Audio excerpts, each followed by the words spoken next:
That's a nice haul.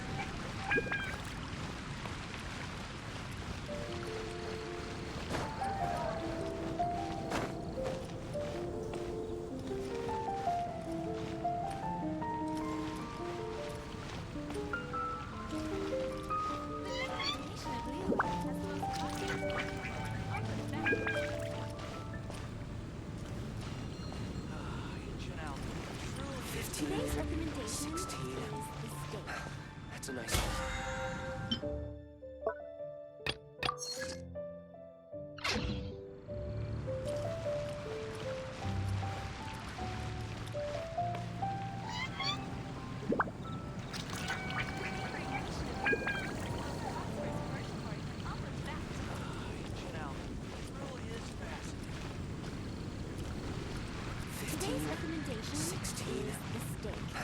That's a nice haul.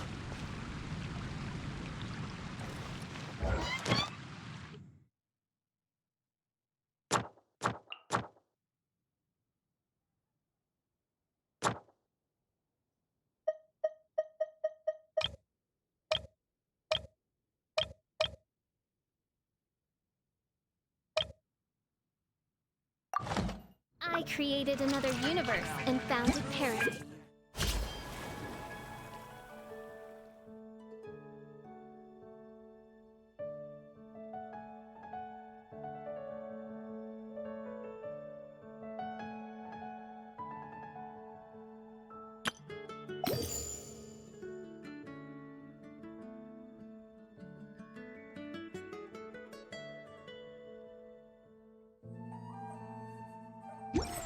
For I, Fish,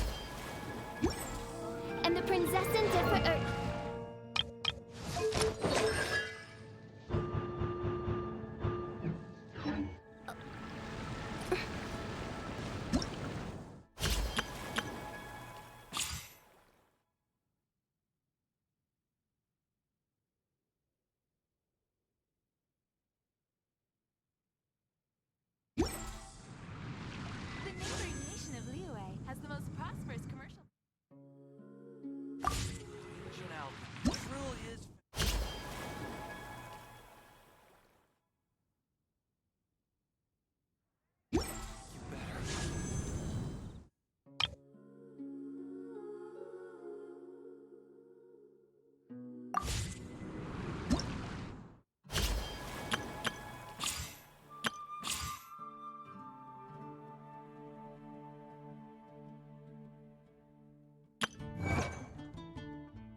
I 15, 16.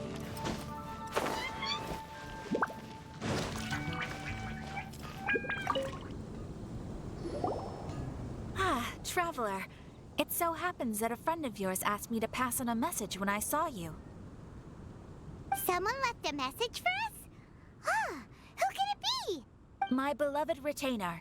Have you noticed that silver thread of which fate is woven, now twisting and twining itself around you? The Aug der Verurteilung das großen Kaleidophantasmus will be watching you.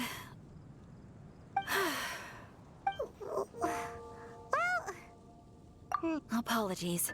This message is unusually difficult to recite. Would you like to hear more? Definitely sounds like Fischl's note. What should we do? We'll be watching you as you step into the glorious castle of the Immer Nachreich. Come to me at once, swear an oath to me in my blessed name, and we shall journey together to the depths of the world. Anyway, to summarize, Miss Fischl asked me to ask you to go to the plaza in front of the cathedral. Please meet her there when you have the time. She said that she will be waiting for you. Oh, Fischl. Such a mystifying message for such a plain and simple request. Well, if Fischl's expecting us, then let's not keep her waiting. Let's head towards the Cathedral Plaza. Ad Astra Ab...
Jetzt haben wir Ton, oder?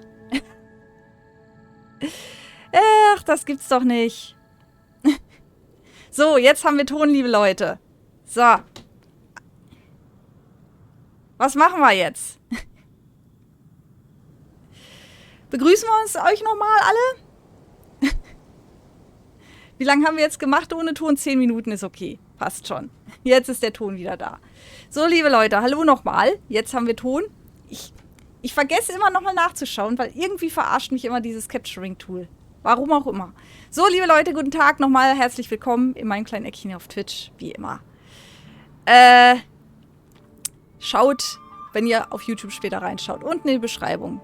Da gibt es dann auch die Timecodes für die Quests, die wir heute machen. Wie auch immer. So. Jetzt muss ich wieder beim Video vorne irgendwas davor machen mit Entschuldigung, die ersten 10 Minuten sind ohne Ton. Verdammte Axt. Naja, gut. Wir haben es ja noch geschafft. So. Was habe ich die ganze Zeit geredet? Ich habe vorhin nachgeschaut, welches andere Banner es noch geben wird. Und es wird noch Yoimiya geben.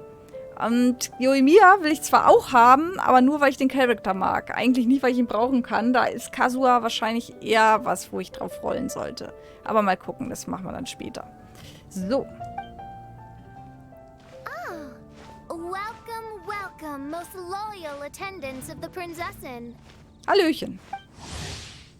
Prinzessin der Verirrtelung. Okay, warum wird das jetzt hier zusammengefasst nochmal?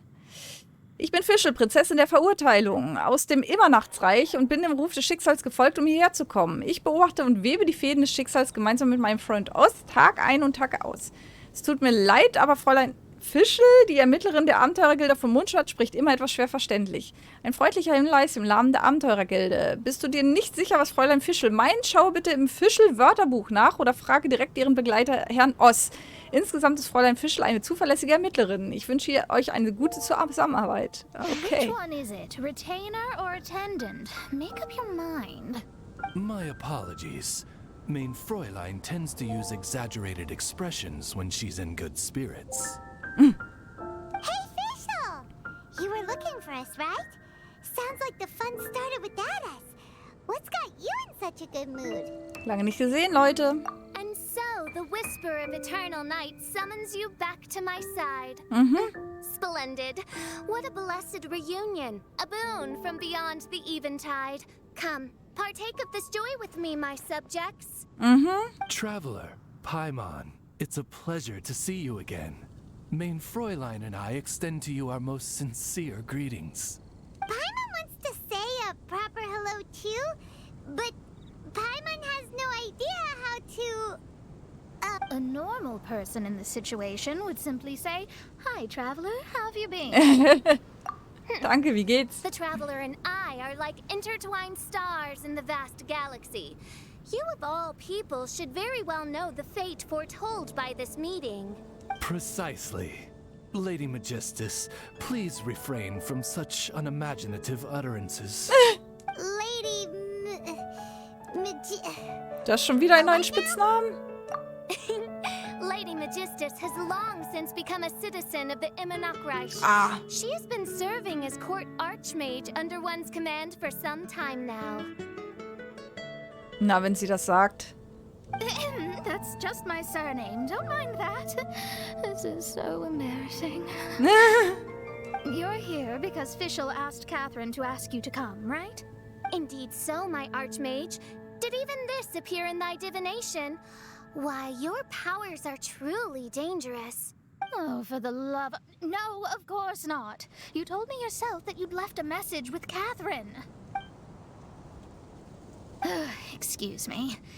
Anyway, in my case, she practically beat the door down to get me to come along. Whatever she says, please, don't be too astonished. Don't worry. We've been around the block. Oh, faithful servants. One's homeland, the Immernachtsreich, which bears the darkest of all fates, draws near to this world once more. Stand with me in anticipation, for the glory of our kingdom is nigh. Hallo Tron, einen schönen Abend dir. Wait, what? Indeed. Only one's most faithful envoys are fortunate enough to be privy to this great revelation. The Immernachtsreich is near Mondstadt. Okay, verstanden. Wir melden das sofort bei dem Ritterorden. No, please. That will be most unnecessary. I know it sounds absurd, but there's actually something behind this, I promise. Basically, what Fischl means is... Lady Magistus! All right. Honestly, look at me. A genius astrologist forced into a juvenile role-playing game. The truth is that yesterday, Her Highness encountered the Spark Knight Klee outside of the city. Both being of great fame, they recognized one another instantly, and it was already getting dark, so, in that spirit of great compassion and care for which she is known, Her Highness personally accompanied Klee back to Mondstadt. On the way, Her Highness relayed to Klee the story of her origins. Upon hearing the tragic tale of the fall of Her Highness's homeworld, the tender-hearted Spark Knight inquired, with tears welling up in her eyes. Oh no! Is the Immernachtsreich really gone? won't it grow back? Oh, mortal, your sovereign's heart is touched by thy sincerity and sympathy. But nay, the Nachrisch is an everlasting realm, and one day... Really? So how do we make your homeland grow back again? Oh, please tell me. Please. Oh, Mann. Please. Since you inquire so earnestly, give unto me a tranquil haven, promise me eternal admiration, lend me both time and wind, and one shall revive one's homeworld. Could you cut the redundancies and just get to the point? In short, Klee gave Fischl an island to serve as the promised land where the Nachrisch will appear.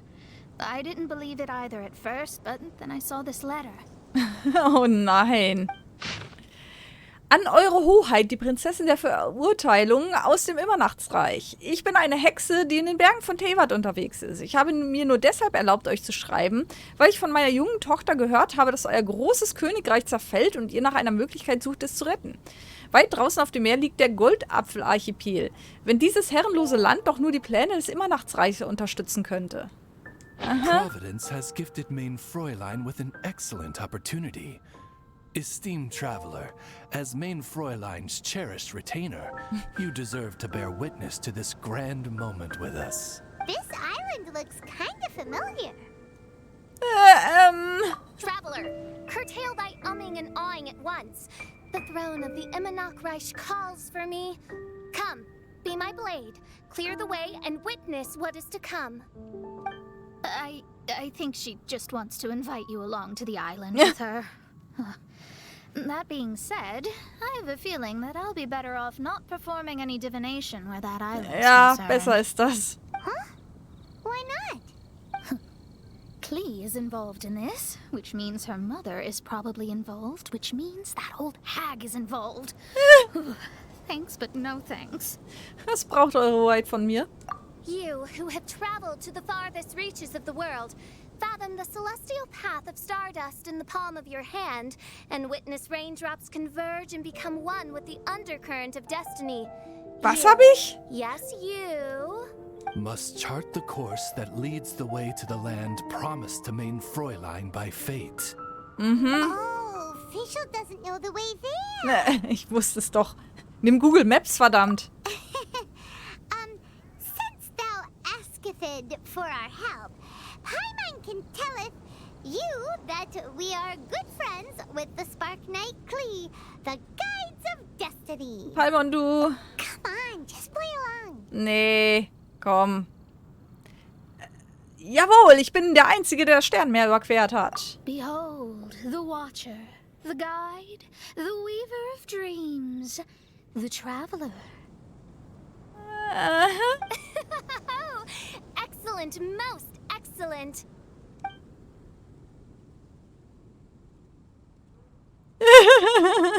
To sum up, Traveler, since you say you know the way, we'll let you take us to the island. I mean, the promised land.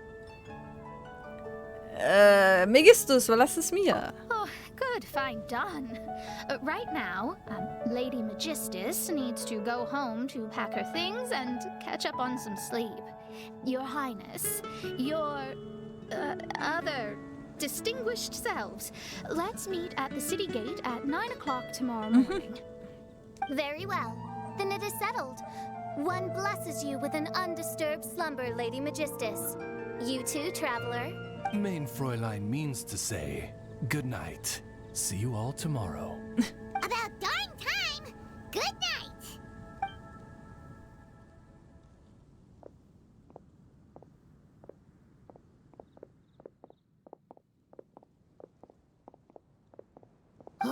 Die haben doch alle einen Schaden.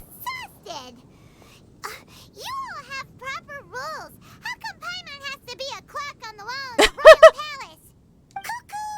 It's 12 o'clock sharp in the Nachrisch. Paimon war offensichtlich der Erste, der mit dem Schauspielerei anfing. Anyway, since those islands are a pretty mind-blowing place, why don't we get some people with mind-boggling ideas to help us out? Kai is everyone's mind works in mysterious ways. But no one in Mondstadt has ideas that boggle the mind quite like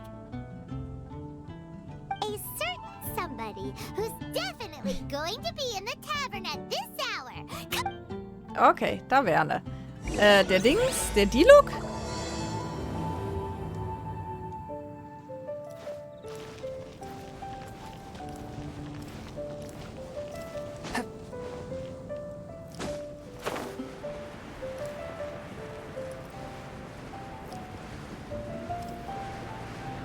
Der Dialog wahrscheinlich, oder? Hat der bekloppte Ideen? Oder wer soll es sein?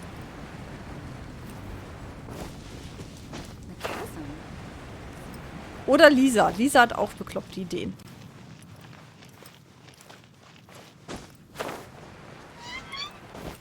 Oder Klee. Aber von Klee haben wir ja schon gesprochen.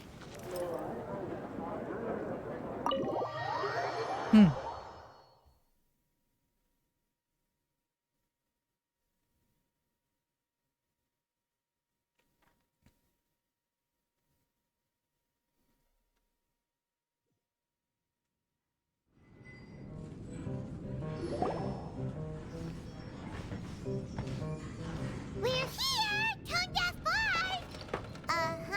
Aha. What are they doing in Mondstadt?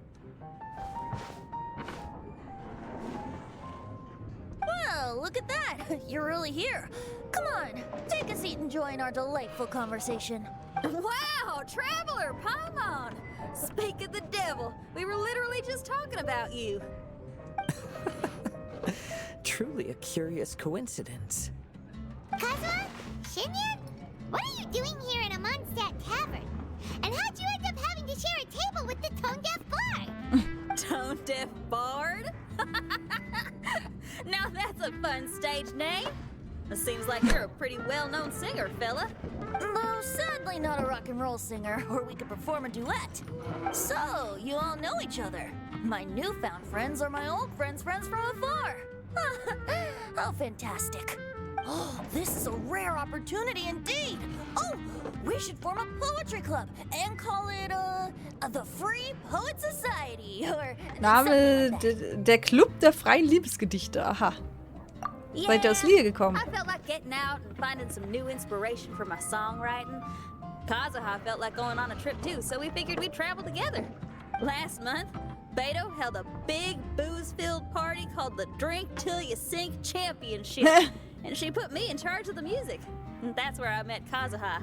Although Xinyan can come across as unruly at times, her musical understanding is highly nuanced and original.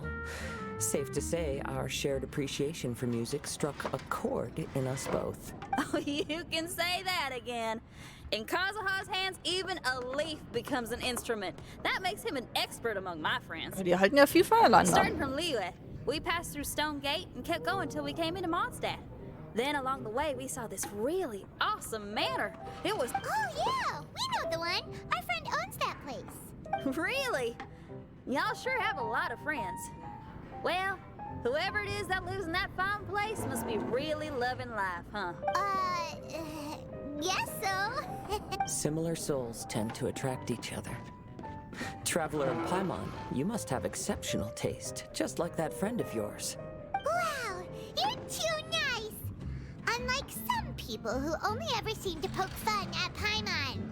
By the way, do you know anything about the Iridescence tour?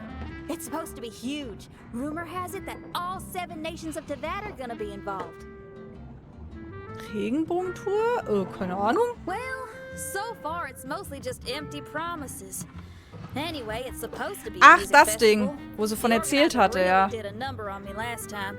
I'd love to give the festival another shot, but wouldn't you know it, the plans fell through again. How can they mess up this bad twice in a row? Music is all about inspiration. Maybe the organizers canceled the show because theirs dried up. Das ist ja mal ein Grund. But fear not, weary travelers, for your journey was not in vain. It has, after all, brought you here, to me, to the Temple of Music. Your temple of music must have more than just good tunes. You're a bard, ain't you? A song's gotta have a good story or it doesn't make the cut, right? Exactly.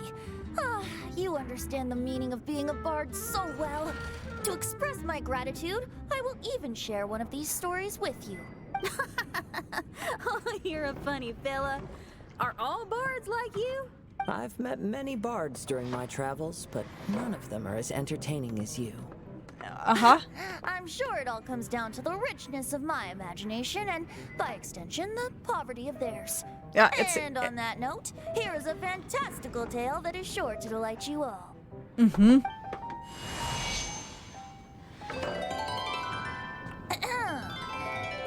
Legends tell of an emerald isle in the middle of the ocean.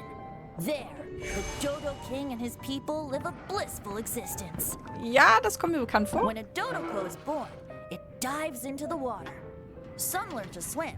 Others are carried away by the waves, all the way to Mondstadt, where they befriend the children there. One Dodoko made a new friend in Mondstadt, the little Spark Knight. But the Dodo King did not approve.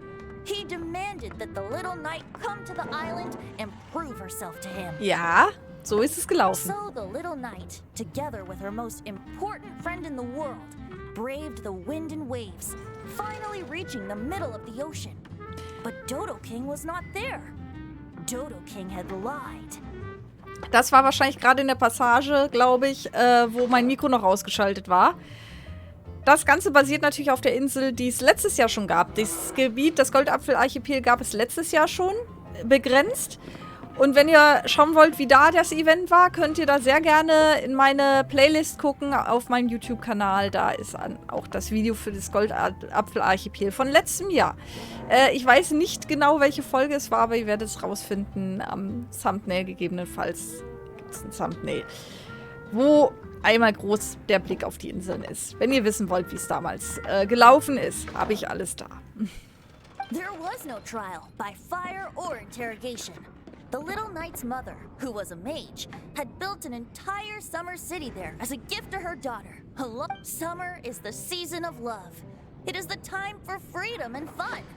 So everyone, please sing, dance, and enjoy yourselves here.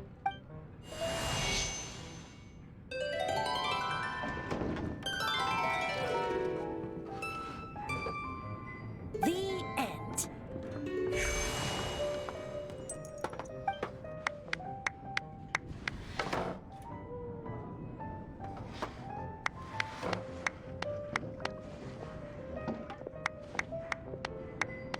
Was für ein Zufall. Ich wollte gerade nach der Insel fragen und er kam mir zuvor. Na sowas. How interesting.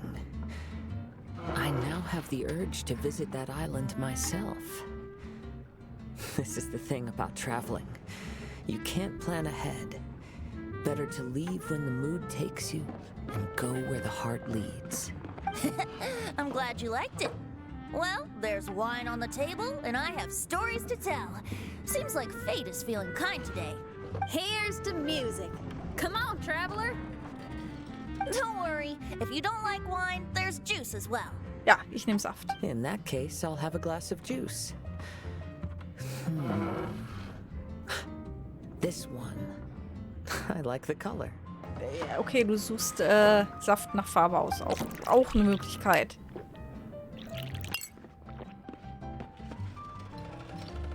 Oh no! Kazuha! Uh-oh. This fella's drunk. But, wasn't he drinking fruit juice? Ist auch Alkohol drin. Kommt nur auf die Menge an. More. Oops, I think I accidentally placed some fruity cocktails out there. My bad. Seriously? Mhm. Anyway, guess it's time to talk about business after all that drinking. You came here because you need my help, I presume? Oh yeah, that's a good point. We didn't come here to drink. Lass uns allein reden, Venti.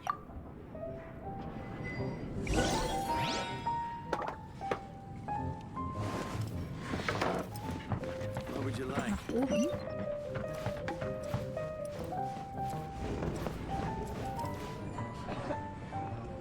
Look where we are. Yup, I can sense that you're about to tell me something very interesting. Klee gave a special gift from her mother to an adventurer friend? Oh, she's such a kind-hearted child.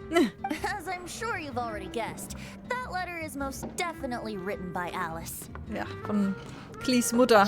That's so. Die würde ich halt auch gerne mal kennenlernen. Die kommt sicher auch noch mal irgendwann vor. Speaking of, guess which two people I ran into on my way to the tavern today? Mona und Fischl? Master Jean or Lisa? A mother and daughter, both with long elf ears and the most amazingly adorable personalities. Mit Elfenohren? Alice and Klee? Ach so? Klee hat Elfenohr? Ja gut, schon irgendwie. Aber ich habe jetzt irgendwie was anderes im Kopf gehabt. Ding, ding, ding! Correct! Ah, ich will auch Alice sehen. The unaging mage was taking her teeny tiny knight on a vacation, and I happened to run into them. As a friendly greeting, the mysterious woman gave me a gift. She also said that if I meet any fun friends, I should share this gift with them. So now it's yours to keep.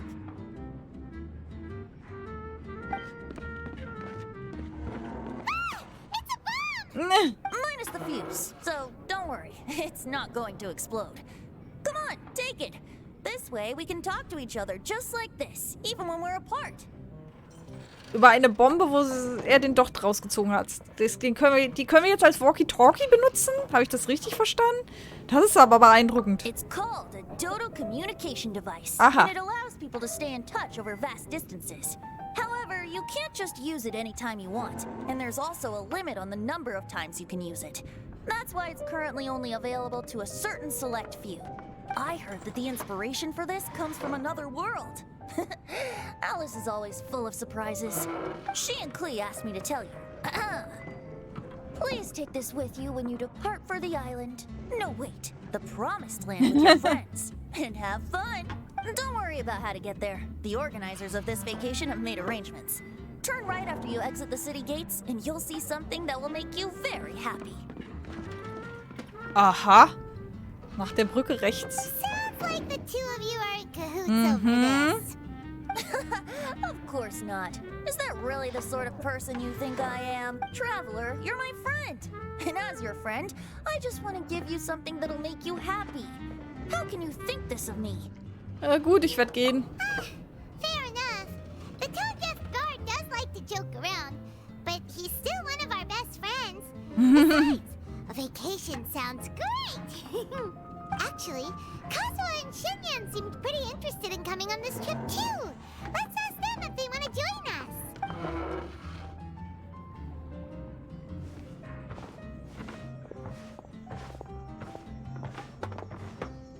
Ah, you're back.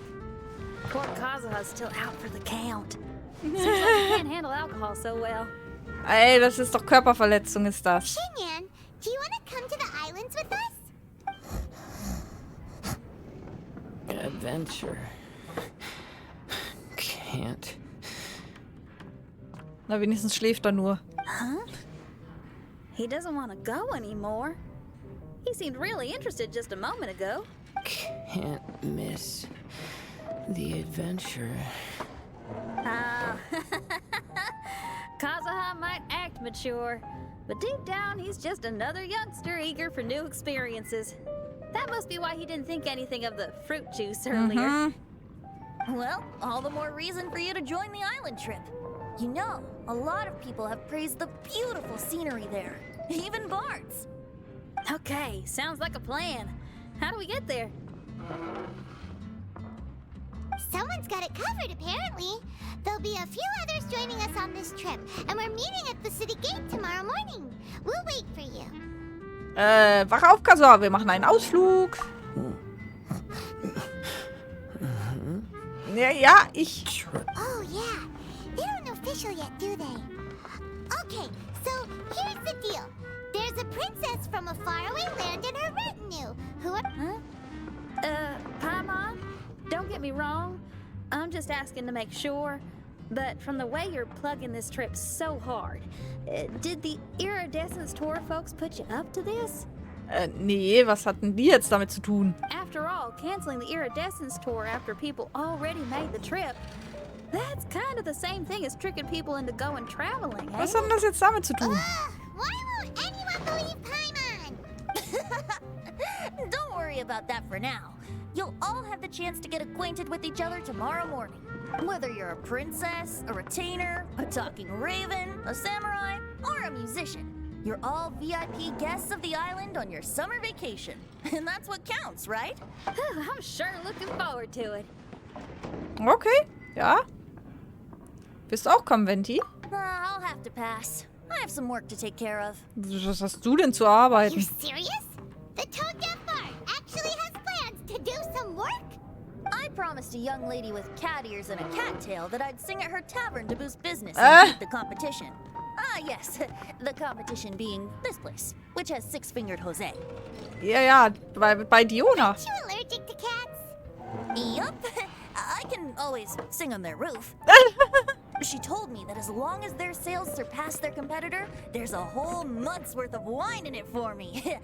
Oh, what a fine employment opportunity. Virtually tailor-made for me. Ich wusste gar nicht, dass Venti gegen Katzen allergisch So ist. have fun. And don't worry about me.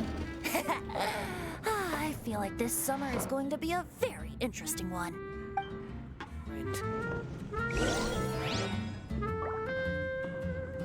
So, warte bis zum nächsten Morgen, 8 bis 10 Uhr. Okay. Wollen wir einmal auf Kazuha ziehen? Machen wir, oder? Vielleicht kriegen wir ja schon den neuen Charakter. Was gab's noch? Gab's Fischl dabei? Nee, welche gab's denn noch? Wir könnten auch auf Klee ziehen. Klee habe ich schon, aber Klee brauche ich eigentlich nicht unbedingt. Ich meine, klar, das Sternzeichen upgraden bringt immer auch was. Aber nee, ich glaube, ich würde lieber auf Kazuha ziehen. So, jetzt braucht er wieder ein bisschen hier, um zu laden. Die Texturen sehen ein bisschen eklig aus. So, jetzt. Nee, ich würde sagen, wir ziehen jetzt einmal auf Kazuha. Und gucken, was bei rumkommt. Na? Rödel, Rödel, Rödel. Ningguang wäre auch nicht schlecht. Wie habe ich denn... Oh, ich glaube, Ningguang habe ich sogar schon komplett. Moment. Deswegen will ich die halt eigentlich auch gerne in einem Team haben. Auf jeden Fall bin ich ziemlich weit mit dem Sternbild. Ja, wenn ich Ningguang ziehe, habe ich sie komplett. Auch nicht schlecht. Und Dings, Bums. Childe.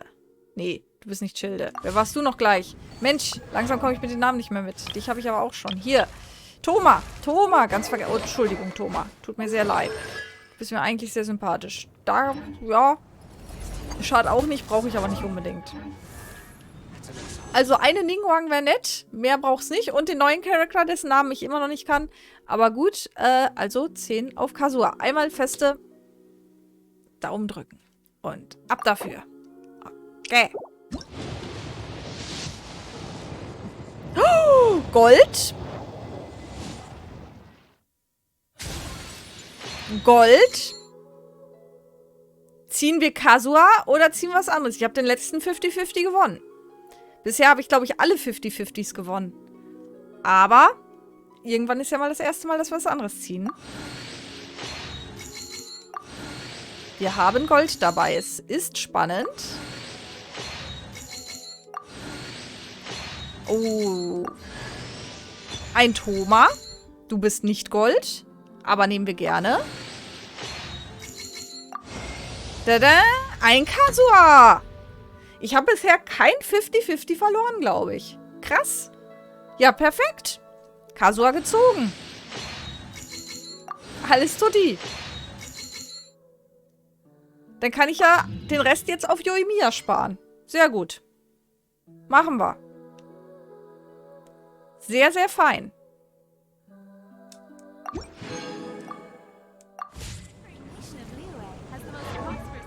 So.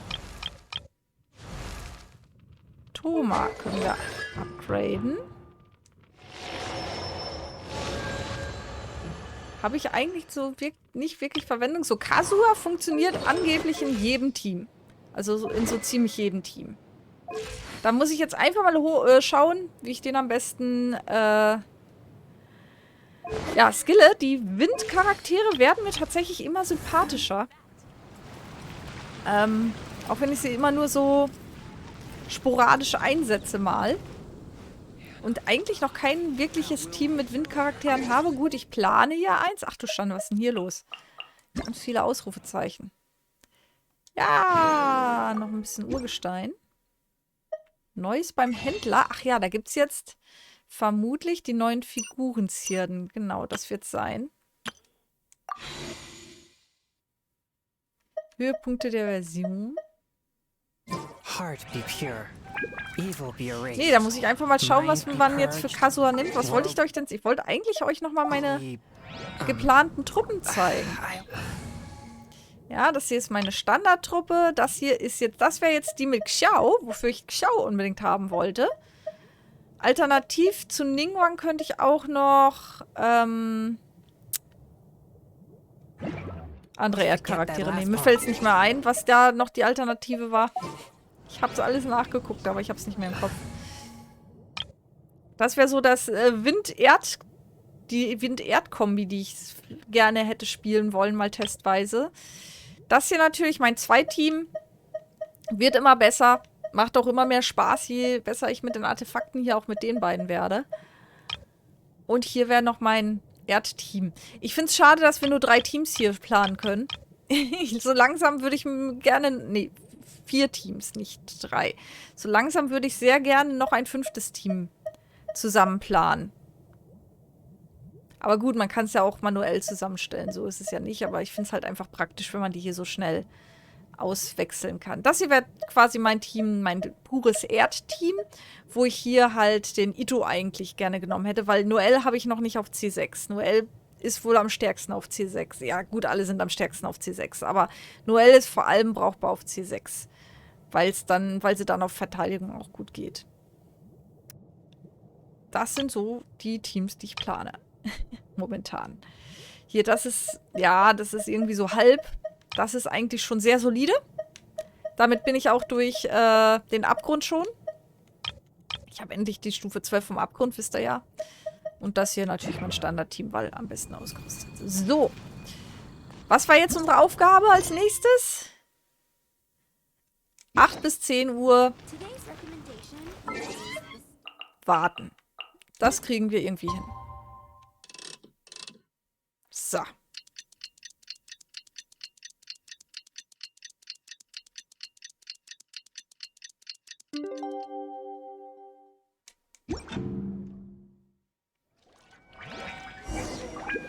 Jetzt zum Stadttor. Ach, da stehen sie ja schon.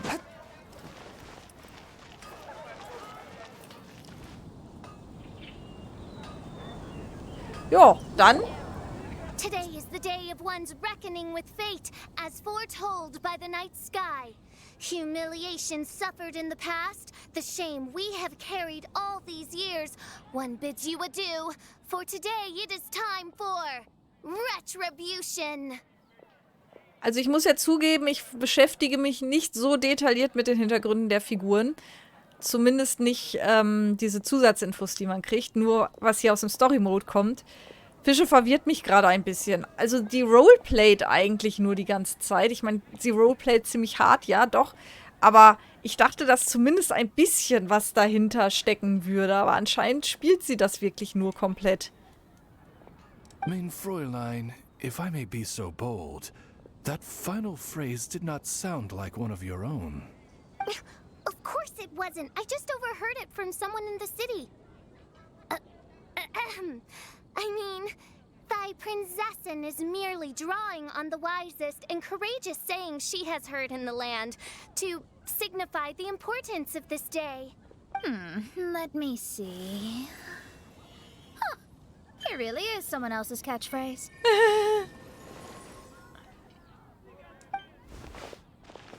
Wow, you're here early. Hi. Hallöchen. With you. Oh, Ja, was? allow Paimon to introduce to you Ach so, a fabled die kommen mit. wandering swordsman of Inazuma and an enchanting musical talent of Liyue. Hey, I'm Xinyan from Liyue. I like rock and roll, sunny days, and good times. You must be the princess Paimon told us about. You sure do look the part. I hear you're from a faraway land. It's an honor to be in the company of dignitaries. And this lady over here. My family tells me that only the wisest scholars wear pointed hats like this one. Guessing that applies to you too? Was? Oh, I like her. Xinyan, your gaze pierces the dark veil of night to arrive at the truth beyond. I am in need of one such as yourself. Very well. You shall be one's musician laureate. She's trying to say thanks. You say all the right things. And the same goes for me too. Pleasure to meet you. I'm Mona, an astrologist. No, well, it's nice to meet you too. Mona is amazing. She can find out everything about you by divination. A princess, an astrologist, and an articulate raven retainer. In the company of giants, my humble self hardly deserves mention. Ach, nicht so bescheiden. I am Kazuha Kazuha from Inazuma. It is an honor to meet you all. What ho, Kazuha? Divulge thy epithets and thy vocation. Oh, Mein Fräulein would like to know where you work and what your field of expertise is. I'm afraid I'm just another wanderer. What? This guy is an expert in the sword arts. He parries blades that none have ever parried before, and strikes like lightning. Mere mortals could not hope to comprehend. What? Is he really that powerful? Let me take a look. Oh. Huh? Oh my. Hi, Kazuha. I'm absolutely delighted to meet a great sword master like you. Could we ask you to be our guard while we're on the island? Ja, Personenwächter hier. One hereby declares you captain of the royal guard of the Immernachtreich. For even Lady Magistus to praise your skills, you are surely one of rare talent. Megistus hat es recht. Megistus hat es recht? Ah, sie liegt schon richtig. Okay, Lady Lady Majig... What? Oh, just call me Mona. Stop calling me that weird name. By the way, Lady Magistus, we found out how to get to the Promised Land. A legendary great mage gave us a big hint. Come on, everyone, follow Paimon. Also es ist wirklich wohl anscheinend komplett ein Spiel von Fischl. Ich habe sie tatsächlich so ein Stück weit ernst genommen bisher. So, welchen Ort, den Paimon erwähnt hat, wir sollten doch über die Brücke und dann rechts, genau. Was hat denn das mit Paimon zu tun? Na, wie auch immer.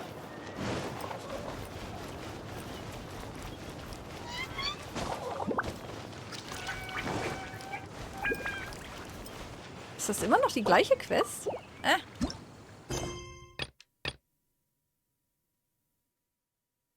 Nochmal Urlaub auf dem Goldapfelarchipel. Okay. Die schwätzen halt so viel. Man denkt immer, wow, jetzt ist ja richtig viel geschehen. Ah, was haben wir denn hier?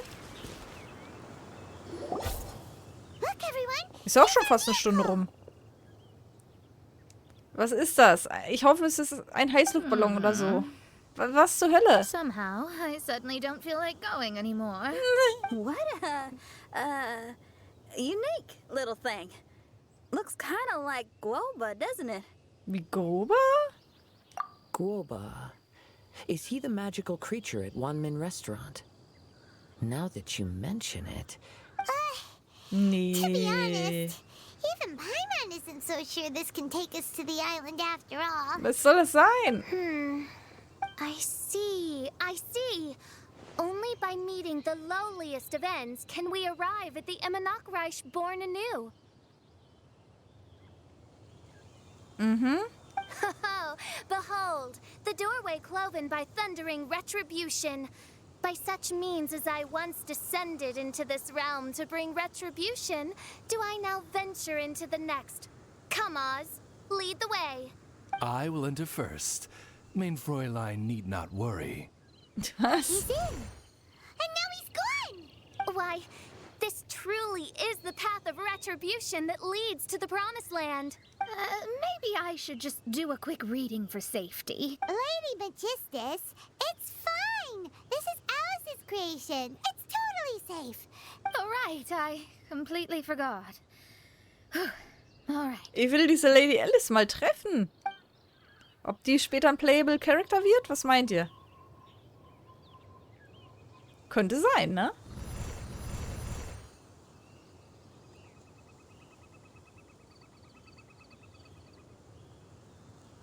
It's so dark in here. Can someone turn on a light? Hey, quit pushing. Come on now, let's all try and stay. Ah! Fischl, you're treading on my hair. I thought it was a snake. We're flying! Everyone, be careful. Achtet auf die Sicherheit. Seid vorsichtig. Achtet auf die Sicherheit. Hm?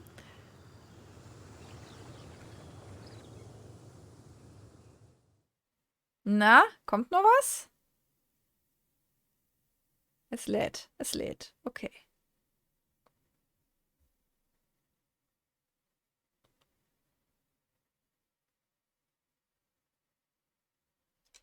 Ich muss mir mal eben hier so... Stütze ein bisschen zurecht mal. Ah, so ist besser.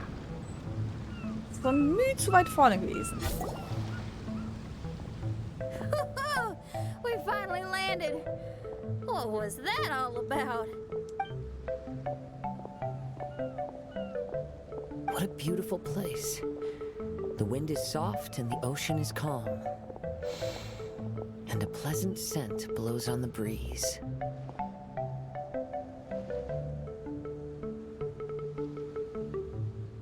Mhm. Das kennen wir doch alles schon. Ja, das habe ich ja schon beim letzten Mal gesagt, ne? Eigentlich ist das eine Riesenverschwendung. It's feeling way better already now that we can see the ocean. Eigentlich ist das eine Riesenverschwendung, habe ich ja beim letzten Mal gesagt. Weil da wussten wir ja schon, dass das nur ein begrenztes Event ist. Und das ist ein Riesengebiet, dieses Goldapfelarchipel, ne? Aber gut, sie bringt es anscheinend jedes Jahr einfach wieder. Dann lohnt es sich ja wenigstens. Dann können sie das ja alles wieder verwenden. An ocean of life and a land filled with flora. Mein Fräulein, we have finally arrived at the Promised Land, whence we shall revive the Imanakreich. Oh, faithful retainers, this is the blessed paradise that one has been searching for. Here is where we shall witness the culmination of all things. I, who command the darkness, shall lead you to yonder gate of dreams. Okay. Shall lead you to yonder gate of dreams. Ist ja gut. Your Archmage Magistus thanks you for your kindness, Your Highness. In this moment, I offer my blessings to the Imanakreich. Mona, what are you... Oh, don't ask. Just follow my lead. Frag einfach nicht. Oh, right. Praise be to the Prinzessin, who has led us here to this sacred place. Oh je, oh je. My sincere gratitude to you for inviting me to join you on this trip, Your Highness. Your happiness gladdens one's heart. How it delights me to bring us all together here at this most monumentally fateful of moments. Now, as I take my first step on this pilgrimage, I shall perceive this ocean of life with my own earthly vessel. After all, this is where my soul belongs. Auf eine Parade. Hat sie nicht gerade Pilgrimage gesagt? Also eine Pilgerfahrt? Ich glaube, das passt besser. On the contrary, Lady Magistus, blessed as you are with the great power of Hydro, one yet finds too many impurities in thy soul. Mein Fräulein means Lady Magistus is perhaps not the most talented swimmer. Was? Dieses Wasserelement, aber kann ich schwimmen? Oh, Fischl, that's enough. I'm happy enough to join in with the play acting without complaining, but how dare you ridicule my genius? Think you can swim better than me?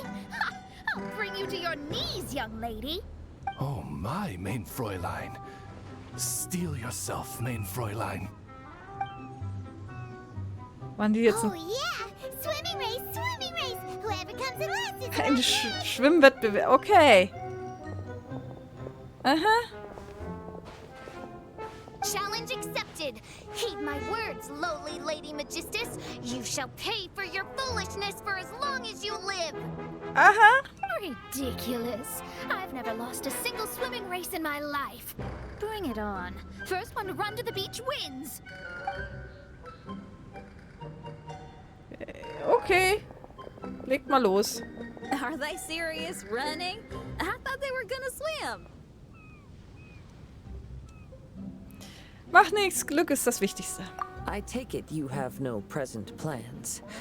I want to start by surveying the area first. Want to come along? Du bist immer sehr zuverlässig, Kazuha. Xinyan, are you coming? Seems like everyone's got things to do. I'll stay here and hold down the fort for now. Mona and Fischl have gone swimming, and someone's got to set up camp. Don't worry, I got this. You're gonna take a look around, right? Well, make sure you let me know if there are any good views. Thanks, will do!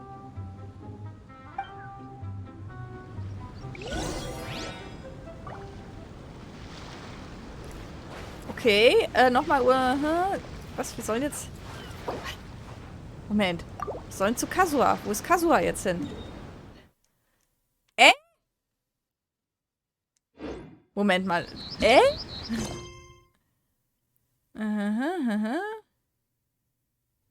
Geh zur von Kazuha erwähnten Insel. Ach so. Okay. Was haben wir jetzt hier? Xinyan Visionen. Okay, wir müssen Illusionsschnecken sammeln. 20 Stück. Lied der Wanderer. Achso, das kriegen wir dann von den Illusionsschnecken. Scheint so. Geräusche und Bilder. Aha, aha, aha. Dann gucken wir doch einfach erstmal hier, ob wir hier irgendwo so eine Schnecke finden. Ich werde am Ende sowieso wahrscheinlich mir irgendwelche Maps suchen, wo es steht. Weil klar, ein Gratis-Skin ist halt nicht zu verachten. Die Skins sind hier sehr teuer. Oh, guten Tag. Was habt ihr denn da? Was ist denn das? Normal. A touch of frost. No, my sword. Rain outlines your fate.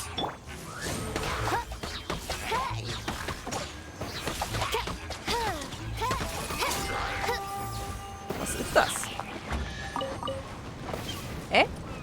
Aha.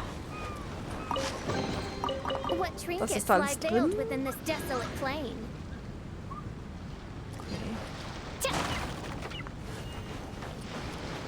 Ach, da konnte man doch... Waren das nicht so Tore, wo man Bälle durchschmeißen konnte oder so? Habe ich noch welche von denen vom letzten Jahr? Waren das nicht diese... Moment. Nee, ich glaube, da habe ich keine mehr. Laternen habe ich noch ohne Ende. Von diesen Bällen? Ah, doch hier. Ein Hapastum.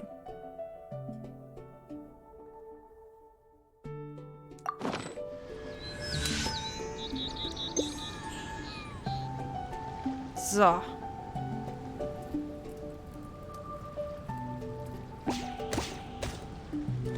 Okay, ist nichts passiert. Hätte ja sein können. Na ja, gut. Dann halt nicht. Was auch immer das hier ist. Kann man da irgendwas mit anstellen sonst? Nö. Scheint nicht so. Whatever. Wir werden es später erfahren, vermutlich.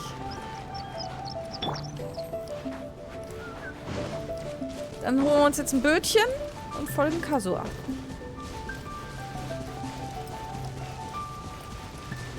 Gibt es hier eine Auflistung der Quests? Wie viel kommt hier wohl? Ich meine, wir haben relativ viel Zeit, alles zu machen. Nee. Aktionsbeschreibung? Nee. Und da geht es ja auch nur um die Illusionsschnecken. Das heißt, theoretisch brauchen wir nicht mal die Story zu machen, um hier alles zu kriegen. Verstehe ich das richtig? Wir werden es rausfinden. So, Wellenreiter. Achso, nochmal auslösen. So.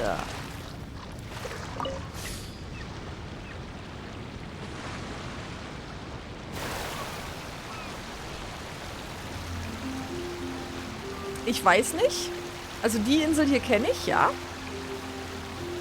Aber ob das Goldapfelarchipel exakt so aufgebaut ist, wie es letztes Jahr war, weiß ich nicht.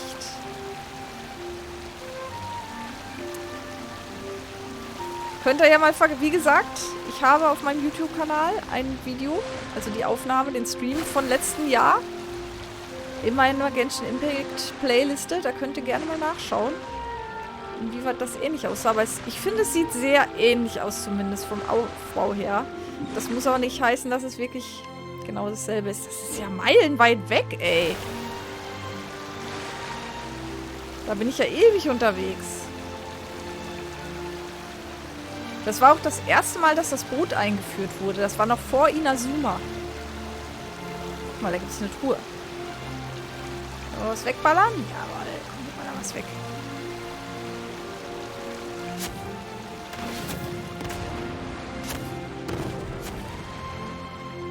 Nee, nicht da rein. Uah.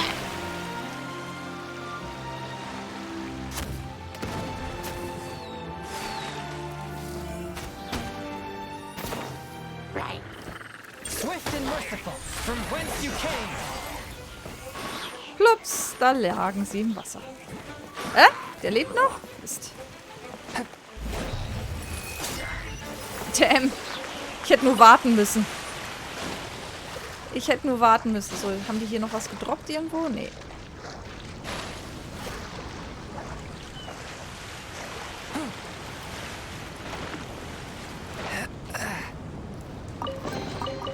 Aber wir nehmen natürlich alles Loot hier mit, vor allem das Urgestein. Wenn es gerade leicht zu kriegen ist. So.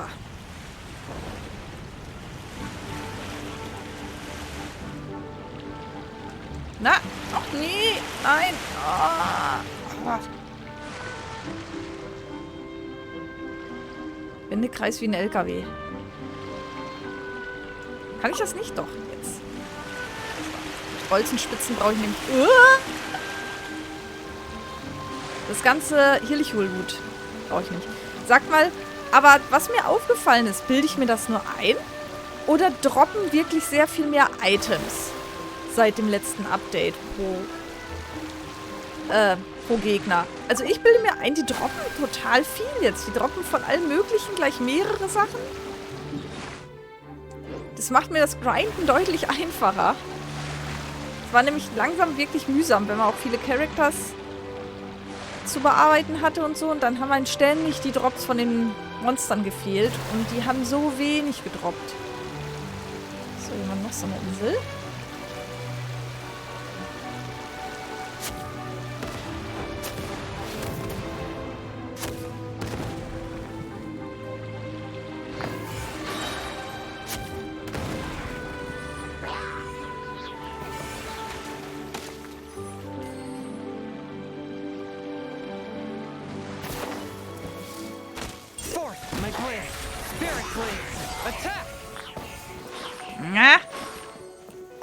Ach, hier da hinten braucht auch? Och, nö.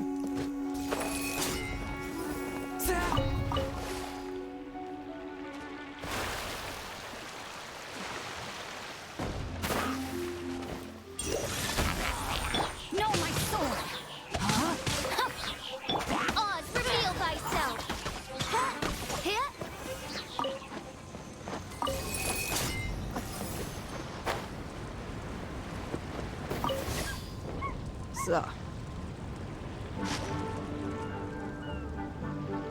Looten wir zumindest schon mal ein bisschen hier. So. Na, oh.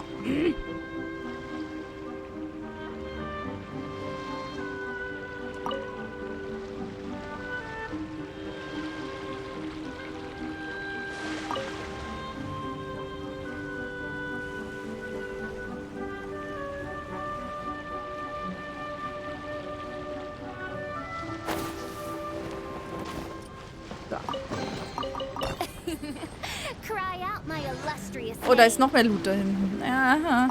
Warum müssen die auch immer von den Plattformen fallen?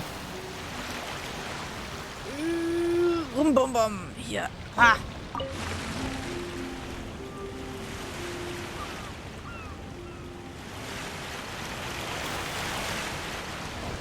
So. Sind wir...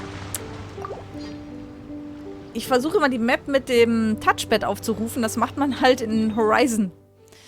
Aber nicht in Genshin Impact. Und in Horizon versuche ich immer das Ganze über das Kommandorad aufzurufen.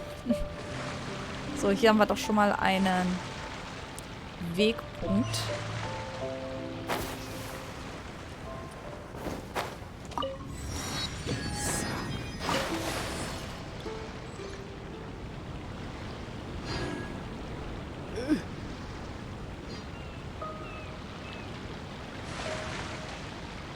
So, das hier? Oder wie? Aha. Hey, what's that huge weird thing over there? It appears to be some sort of machine. And an army cap with traces of hydro next to it. It seems that we are not the first to set foot on this island. Also, there are footprints here. Fresh ones. Likely no more than a few days old. Really? Paimon didn't notice them at all.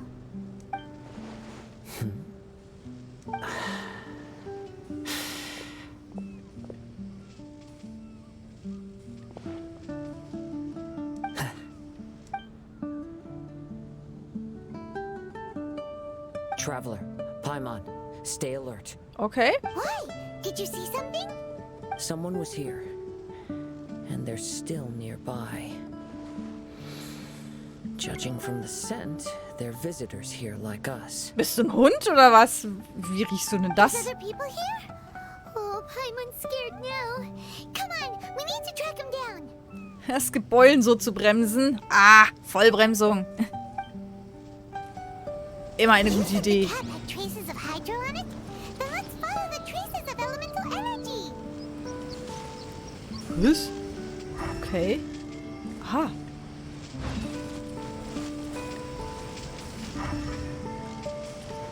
Hier lang oder wie? Oder in die andere Richtung? Ja, doch, so.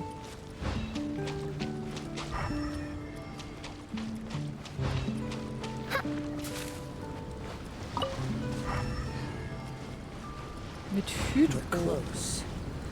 Watch out. Muss ich jetzt hoch?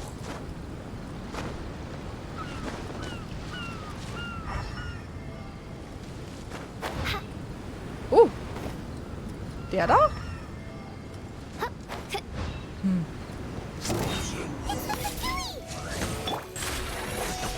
Wie sind die denn jetzt hier hingekommen? Disgusting. Why are there Fatui on this island? Isn't there a single place in this world without mint, sweet flowers, and Fatui? Überall gibt es Minzen, Zuckerblumen und Fatui. Interesting observation. Ja. Cappy Cap's gone. Where's Cappy Cap? Auf deinem Kopf. Are you looking for something? A cap. I can't lose it. I don't know anything. Give me that Cappy Cap. Is this the cap you're looking for? Was? My brother's Ach so, Cappy Cap. die Give it Arbeitsmütze. to me.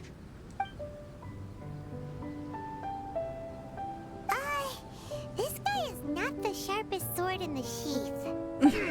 Ihr habt ihn gerade auf den Kopf gehauen. Punch you in the monster. Stop right there! What are you doing here? Another Fatus! We can ask you the same question. What are you doing here? Protect Cappy Cap. My brother will get mad at me. Forget the cap. It's your brother we're looking for. What happened to him? Nothing. He has a fever. He's just a little delirious, that's all. I don't have to tell you anything. Go bother someone else. Okay, dann nicht. Tschüss. This island belongs to our friend. You better watch what you say, Miss. What? I thought this island was uninhabited. That's why we came here to... Was ist dieser Apparat? Fine. I'll tell you, but then you need to leave me alone. It's a new kind of energy generator that I invented. We were simply looking for a deserted island to test it out on. There. Satisfied? Wir haben dir schon gesagt, dass das unsere Insel ist. Bitte stör uns in unserem Urlaub nicht. Yeah, and if you don't do as you're told, we'll take his cat. Oh, ganz böse Drohung, Paimon. Gib's ihm. Please don't. Hey, stop crying. All right, I promise we'll stay within this area. Okay? By the way, why is there smoke coming out of your machine? Because the cursed thing is broken. As much as I hate to say it, our tests did not go to plan. We were getting ready to leave anyway. Oh, well, just see yourselves out whenever you're ready. Bye. Tschüss. Come on, let's go.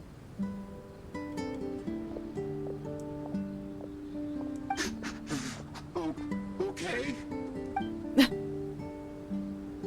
Paimon can't believe we have to deal with the Fatui during our vacation. Oh. Why would the Fatui appear in such an isolated corner of the world? Whatever their reasons, it's likely more complicated than we might think. Das stimmt natürlich. Even though we're on vacation, we should stay vigilant. Jupp. Also, in the interests of keeping the ladies in good spirits, I have a suggestion. Aha. Let's keep this between us for now. Let them enjoy their vacation while the traveler and I deal with any potential threats. What do you think? Macht Sinn. Einverstanden. You're so considerate, Kazuha. Paimon, you flatter me. I simply don't think it's worth ruining anyone's vacation over a trivial matter like this. The scenery is beautiful. I hope all of us can enjoy ourselves here. Kehre zum Lager zurück. Okay. Ist da überhaupt auch ein Teleportpunkt? Ja, okay. Alles gut. Hier haben wir auch noch einen verpasst auf dem Weg. Können wir gleich aktivieren, würde ich sagen. Obwohl, nö, wir können auch einfach zurück teleportieren. Ist hier oben vielleicht noch so eine Muschel oder so? Das schreit ja eigentlich danach, dass da irgendwas versteckt sein könnte. Machen uns ja schon mal ein bisschen auf die Suche. Zumindest zwischendurch. So. Die waren aber auch nicht allzu schwierig versteckt, wenn ich das richtig im Kopf habe. Ach nee, da kommst du gar nicht hoch. Mist. Das ist irgendwie so eine Brücke. Da oben, aber wie kommt man denn da hin?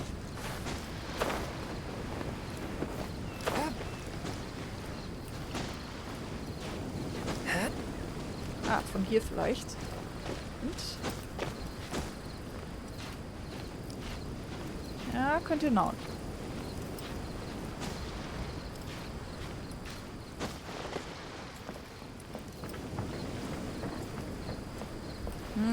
Nee, irgendwie auch nicht. Das war's schon. Na gut, egal. Dann würde ich sagen, teleportieren wir gleich zurück. Wir aktivieren da hinten noch das fürs Bötchen. Bringt uns zwar nicht so viel, aber why not?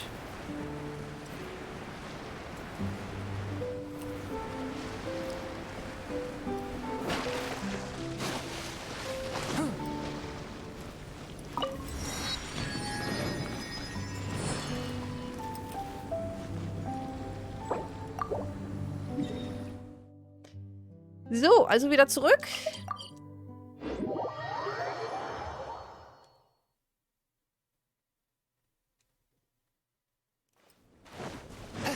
Und niemandem was sagen. Denn das ist noch eine Herausforderung.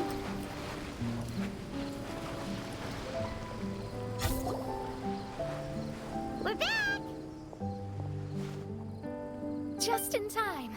So, Traveler, Paimon, who do you think the real swimming champion is? Me or Fischl? Ihr seid doch noch gar nicht geschwommen, oder? Utter my supreme name and see how Lady Magistus, the presumptuous, is reduced to bitter tears. Ich teile Paimon die Meinung. Ich tippe mal, ich teile Paimons Meinung. Oh, no, you don't. Don't put this on Paimon. Nicht? Oh, wise Paimon. Surely you can discern who the true winner is. Lady Paimon, the time to show your loyalty is nigh. Wait.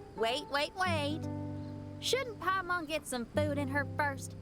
Poor thing looks starving after such a long es gibt trek Essen. out. Oh, thank you, Xinyan. Yes, we did walk quite a long way. Right? While you were off doing your own things, I caught us some seafood and picked us a few fruits. They taste real good barbecued. Now that you mention it, I'm getting a little peckish myself. Dass ich 26 Grad Celsius und 53% Luftfeuchtigkeit gerade als angenehm finde, liegt auch nur an den Höllentemperaturen vom Wochenanfang. Stimmt. Mein tolles Intro habt ihr ja alle gar nicht gehört, weil mal wieder mein Mikro aus war. Habe ich auch gesagt. Ich habe gesagt, herzlich willkommen bei angenehm kühlen 27 Grad bei mir. Ja, aber ich habe den Tag heute auch bewusst ausgewählt, laut Wetterbericht, weil am Dienstag zu streamen, das wäre tödlich gewesen. Ich bin übrigens gestern 12 Kilometer bei der Hitze mit dem Rad gefahren. Also, das war, Ich bin froh, dass ich vorsichtshalber einen halben Liter Wasser mitgenommen habe. Essen! Jawohl, hier gibt es jetzt gleich Essen. Die habe ich auch gebraucht, tatsächlich. Habe ich so ist einfach so weggeflossen. I too. Well, there's plenty to go around, so dig in.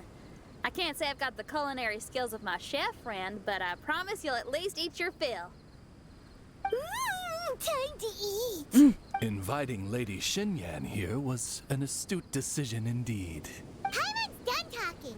You guys carry on if you want to go hungry.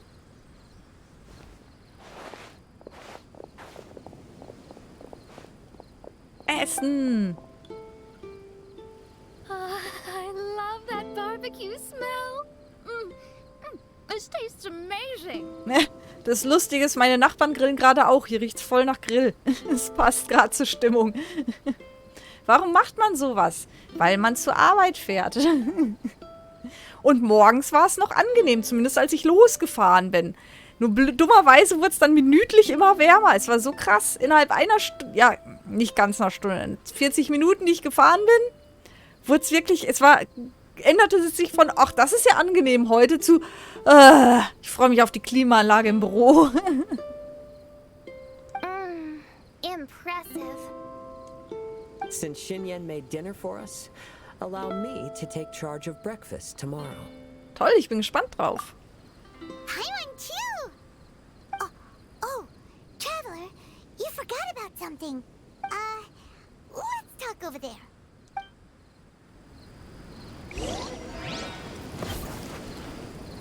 Ah, jetzt, wieso denn jetzt zu Venti? Warum geheim? Von mir aus, aber wieso? Das ist ein Grund, ja. The Fatui is bothering you too, right? Well, remember the bomb thing that Venti gave us?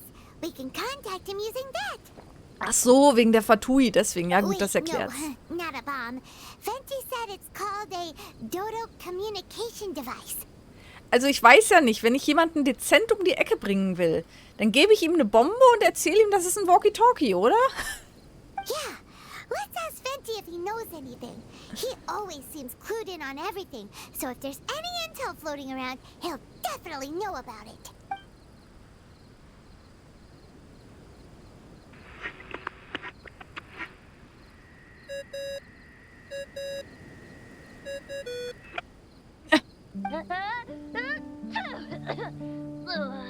Hey, miss me already?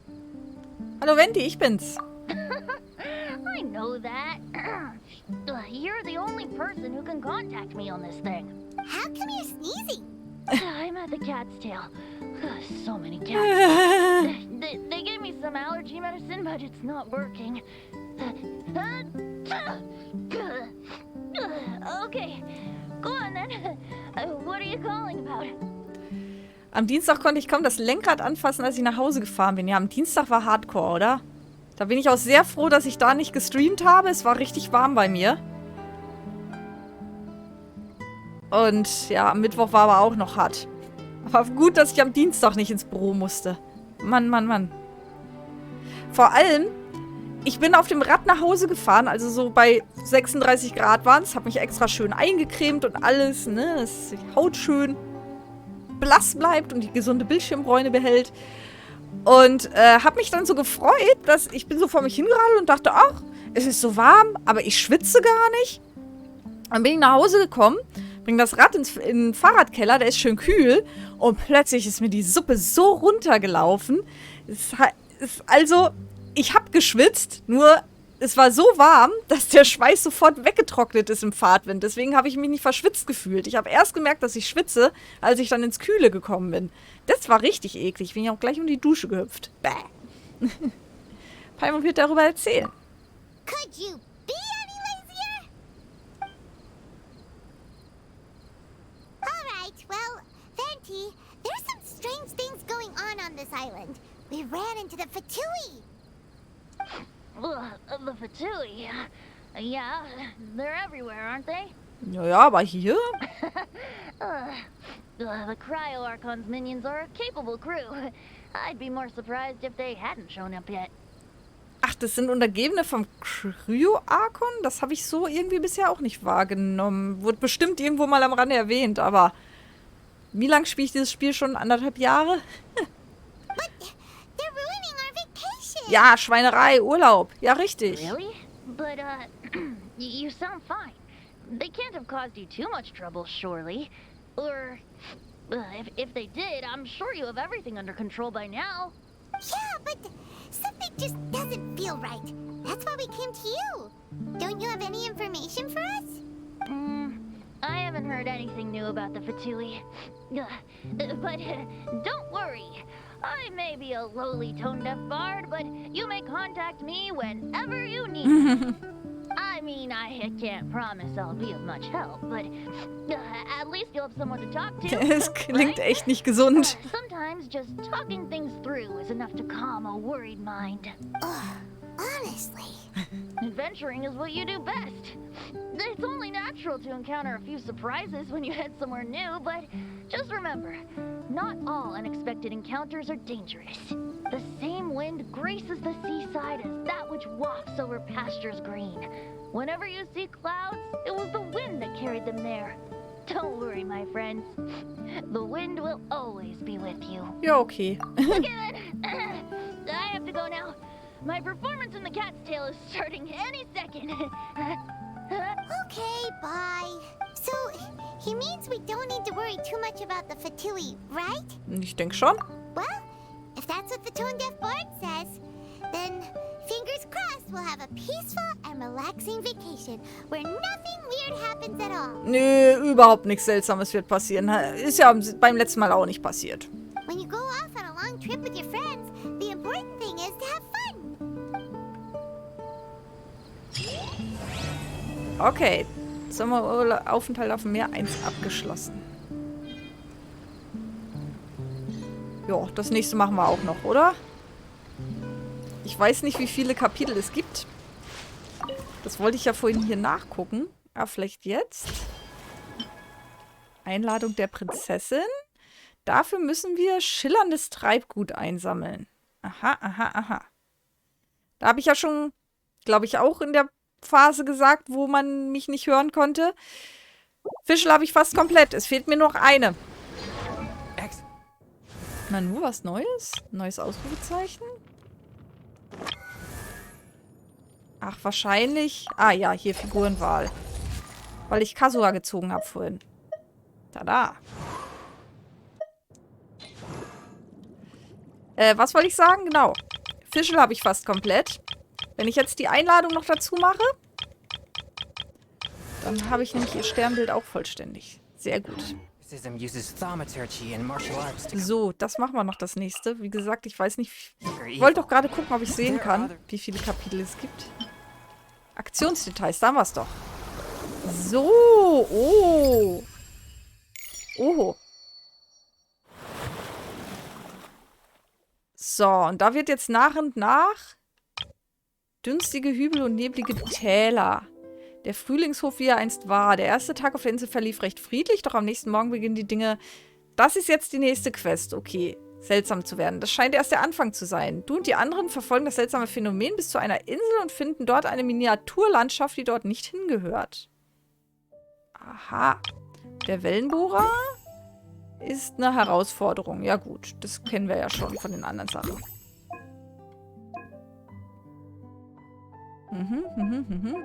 Ja, das kann ich auch mal so für mich machen. Vielleicht mache ich es mal als Beispiel. Und dann wird wahrscheinlich hier vorheriger Auftrag noch nicht abgeschlossen. Okay. Es gibt also insgesamt jetzt noch 4 Aufträge. Ob die jetzt sofort freigeschaltet werden oder ob die jetzt peu à peu jeden Tag ein bisschen freigeschaltet werden, das werden wir dann rausfinden. Aber dann machen wir jetzt das hier. Warte bis 6 bis 24 Uhr. Zack. Dann machen wir das noch. Und wir haben ja mehr als genug Zeit, den Rest auch noch zu machen. Wake up! Traveler, wake up! Ich wollte nicht aufstehen. Aber ich konnte Paimon nicht übersehen. Thank goodness you're awake. Paimon has good news and bad news. Which one do you want to hear first? Okay, Paimon, sorry. Wake up, something's happened. Was ist schiefgelaufen? Schieß los, ich bin bereit. Okay, bad news first.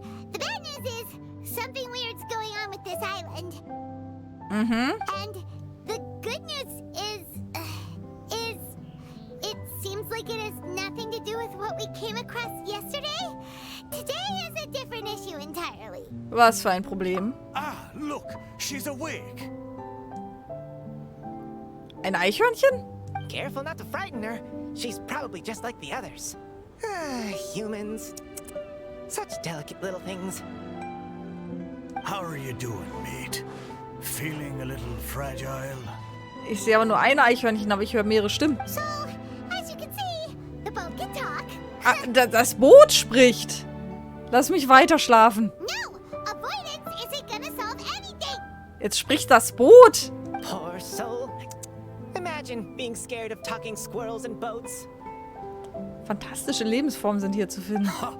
Well, we can't blame her. After all, humans aren't quite accustomed to hearing things like us talk. Ja. Aus Gründen. Ich glaube, morgen sage ich auch, ich will nicht aufstehen. Ja, ich finde, das ist eine gute Strategie. Wobei morgen wird es wieder wärmer, glaube ich. Aber nicht so viel. Zum Glück nicht so wie die letzten 2 Tage. Wait, have you guys always been able to talk? Ihr könnt sonst immer sprechen. Of course. Otherwise, how would we communicate with others of our kind? So in other words, we suddenly gained the ability to understand you? Maybe you've gained some intelligence. Congratulations. Dankeschön. So you're Ich werde von einem Eichhörnchen time gedisst. to rise and shine. You're back. Yes, we went for a little walk. The enchanting scenery and pleasant weather here soothes the body and mind. Everything is fine, except that some places are a little peculiar. The servants of darkness have descended. Rejoice, for the return of the Nachrisch is nigh. Mein Fräulein means that this is an unexpected development. No, that's not even close to what she said. Oh, my apologies. Please take that as my own opinion. Was ist passiert? After last night, there have been some unusual spectacles on this island. Yes, swimming birds, flying squirrels, the sun and moon in the sky together. Some of these sights only lasted for a moment, but that doesn't make it any less bizarre. Morgen habe ich Homeoffice. Ich glaube, ich nehme das Notebook mit ins Bett, dann könnte das mit dem Nicht-Aufstehen klappen. Könnte ich auch machen. Wobei, ich habe morgen ein Meeting mit meinem Chef. Der findet das sicher komisch, wenn ich ihm aus dem Bett heraus anklingel. I heard a strange flapping sound on the island, but didn't see a single flying creature around. There was also a peculiar floral scent on the wind. Though there are many flowers on this island, that scent did not resemble any of them. Seems to me like whatever these things are, they aren't visible to the naked eye. I tried to perform a divination, but my scryglass showed only a chaotic mess that was impossible to decipher. Oh, Paimon has a bad feeling about this. Oh, what have we gotten ourselves into? Das ist wahrscheinlich so eine Art Holodeck. Und das läuft jetzt gerade amok. Sag einfach, die Kamera funktioniert nicht. Ja gut, das wäre natürlich eine Möglichkeit. I had resolved to summon the Imanakreish in this land, but now we observe these puzzling phenomena. Could this be the spawn of the condemned, trying to thwart my sacred endeavor? Ja, natürlich. Wait, you don't think Alice could be behind all this, do you? Das ist sicherlich eine But Möglichkeit. if it really was her, it wouldn't make sense to do all this. Wie gesagt, ich könnte mir vorstellen, es ist so eine Art Holodeck und das läuft amok einfach. Look at them, old chap. Seems we scared the pants off them. Hör auf mich zu dissen. Du bist ein Well, Eichhörnchen. they've never seen anything like this before. This old boat sailed all over the briny seas in its time, and tried talking to many a sailor too. But in all that time, not a single person has ever spoken back. Ich finde es irgendwie seltsam, in etwas herumzufahren, das sprechen kann. Exactly. If it weren't for this environment, who would have thought humans would be able to chat with us? This environment? What do you mean by that? Oh, the environment. Could it be that the environment is what's interfering with my divinations? Ich habe das Gefühl, dass ich jetzt träume. Even if you were, dreams aren't supposed to become reality, right? And a dream won't make you suddenly understand boats and squirrels. What's wrong? Look, over there! Was denn? Wie denn? Wer? Was jetzt?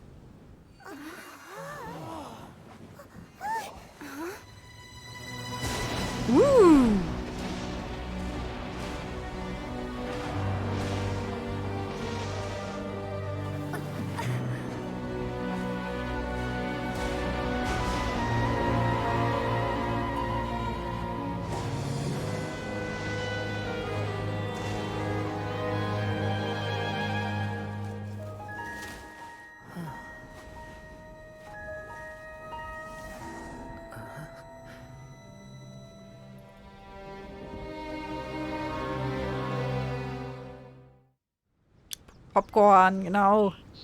An illusion? Okay. No, it felt too real to be an illusion. Those things we saw flickering in and out. That's exactly what I saw earlier this morning.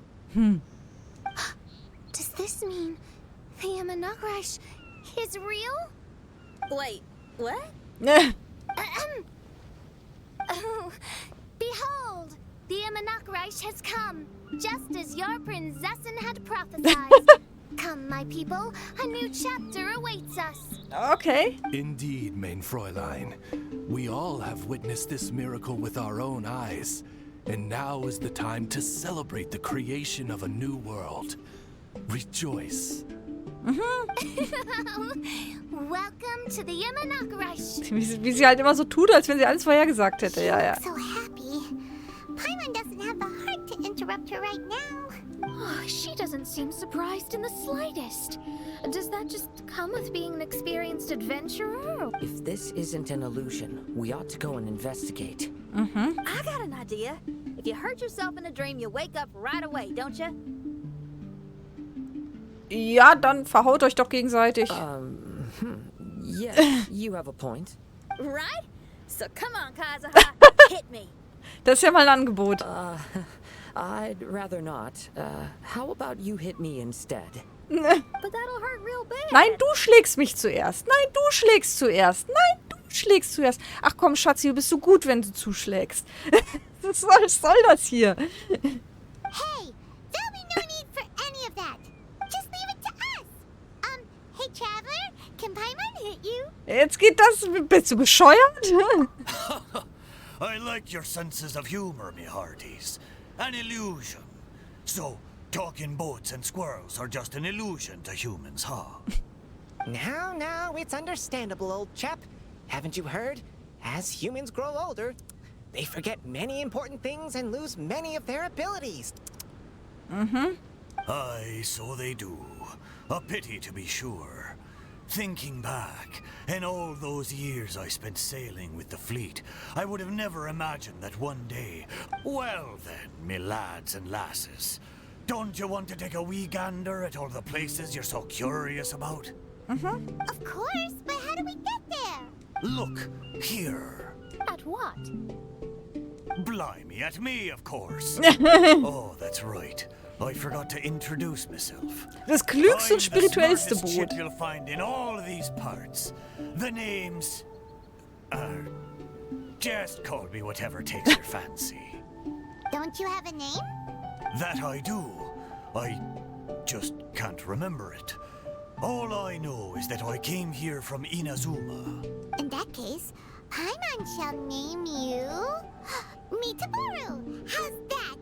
All the other ships in Inazuma seem to have names ending in Ru, too. Das ist der... Paimon, das wäre absolut der allererste Name, der mir für ein Schiff einfallen würde. Fleischklops. Mitaboru. Ha! That'll do nicely. You're lucky to have met me. I can sail through the choppiest seas with ease. There isn't a wave out there that can capsize me. So, come aboard, and I'll take you wherever you'd like to go. Ah, how very kind of you, old chap. Unlike that Animo Archon who abandoned us here. Animo Archon? Venti? You know, the Animo Archon of Mondstadt. Venti. Don't you know? Some of these islands used to be Mondstadt's mountaintops. Once upon a time, the Animo Archon sliced them off to neaten the place up and chucked them into the ocean. Wundert mich jetzt nicht, dass der Name was mit Essen zu tun hat. Ja, auch irgendwie wieder wahr. Ja.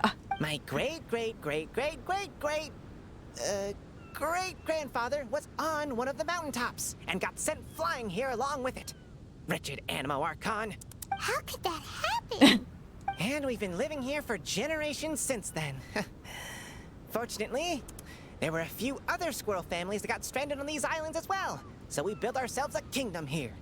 Das Eichhörnchenkönigreich. Na gut. The good thing is that there are no predators or competitors around. All the pine cones on this island are ours for the taking. The bad thing is, we're stuck here. Didn't see that coming. Sounds like the Immernachtreich is a kingdom of squirrels. Ein Eichhörnchenreich. Okay. Hold thy tongue. Ich mag Eichhörnchen. Paimon, please do not make such slanderous statements. The Immernachtreich is, of course, a kingdom of night ravens. Hey, lad. Yes, you. You're from Inazuma, aye? That makes us brothers. Ha! Every young lad of Inazuma has to pluck up the courage to set sail on an adventure one day. So, are you coming? To set sail is to leave one's homeland and travel far away. Aye. You need lots of courage and just a dash of heartlessness. 'Cause once you leave, you may never return. But if you stay, you're forever a prisoner in your own heart. Inspiring words, Mitaboru. And you're right. The Wanderer's spirit runs in my blood. I'll go with you. Bruder Fleischklops. Okay, wir halten das so fest. My friends, are you coming too? I want to take a look at the strange phenomena on that island. Also, I smell ancient timber and waterproof varnish on this boat. The scent is indeed from Inazuma. So I believe he speaks the truth. Huh. Well, what does everyone think? Oz, lay down the gangplank. Thy Prinzessin shall take to the seas. Ich werde auf dem Meer galoppieren. Let's all go. It'll definitely Und stell die Leiter für mich auf. Die hat gerade gesagt, bitte die Planken, oder? Bitte die Planken auslegen, dass er an Bord gehen kann. Great. Na gut. And we're off. Pack die Leiter aus. Safe travels.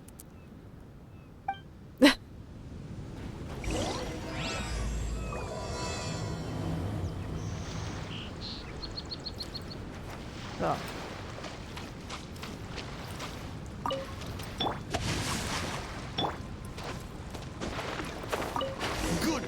lads and lassies. Mitoboru admires your bravery. How long have you been here? Oh, it's not your first time. Ha! Well, I never. Können wir erstmal hier die Herausforderung machen? Ja, warum nicht, ne? Moment, wahrscheinlich geht es irgendwie um Geschwindigkeit. Deswegen... Ah! Erstmal die Ausdauer aufladen. So.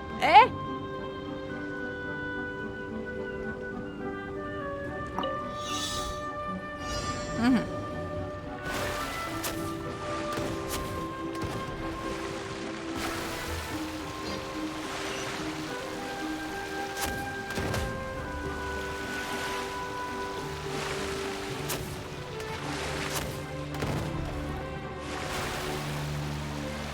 Wie viel Zeit haben wir noch? Ach, mehr als genug.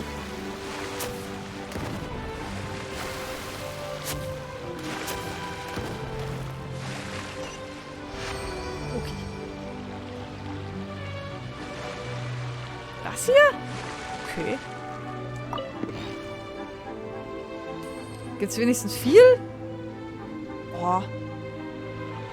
Guck mal, hier gibt's auch noch eine Schatztruhe.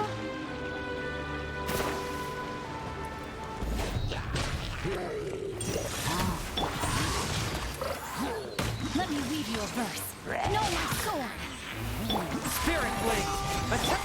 You're toast! Booba, get them!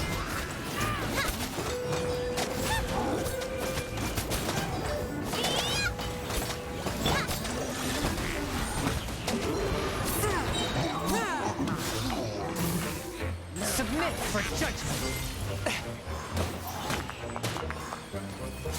Ey. Komme ich wieder hoch? So. Reicht das? Nee. Die Truhe ist immer noch dicht. Dann müssen wir da hinten auch rüber. Nee. Nee. Da können wir auch rüber schwimmen.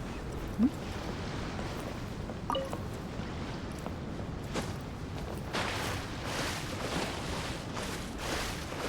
Hallöchen. Moment. Aua. Aua. Rain outlines your fate. Rain cutter. Oz, reveal thyself.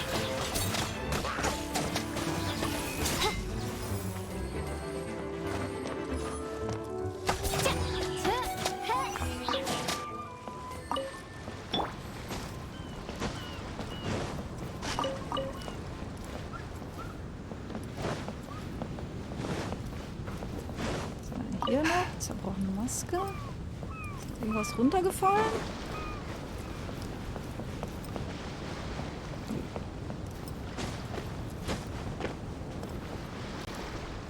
Wassertopf dabei. Warum? Na ja, gut, irgendwas muss man ja trinken, ne? Ah!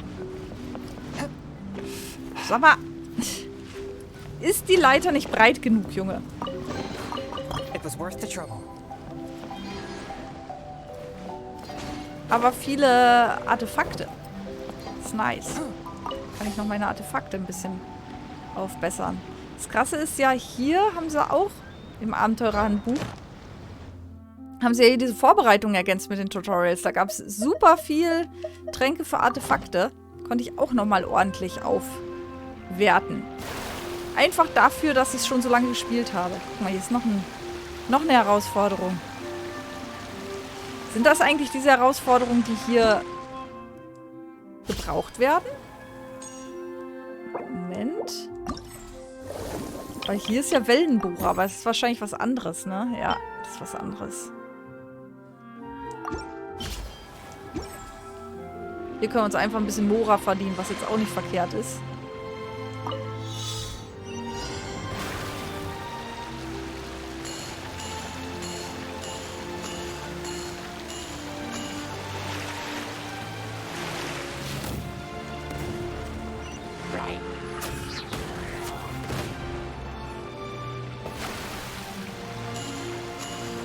Müssen wir hier diesen Umweg nehmen?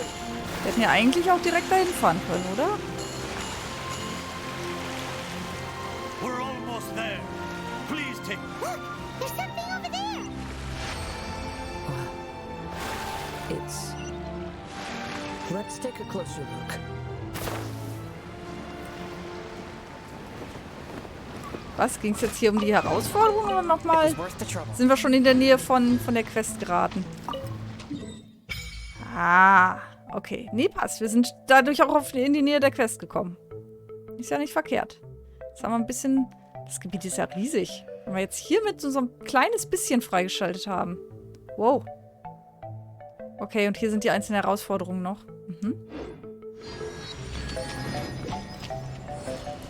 So, was ist jetzt hier?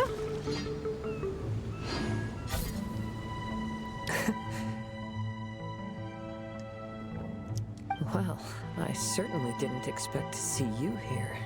Was denn? This is a bonsai pot, right?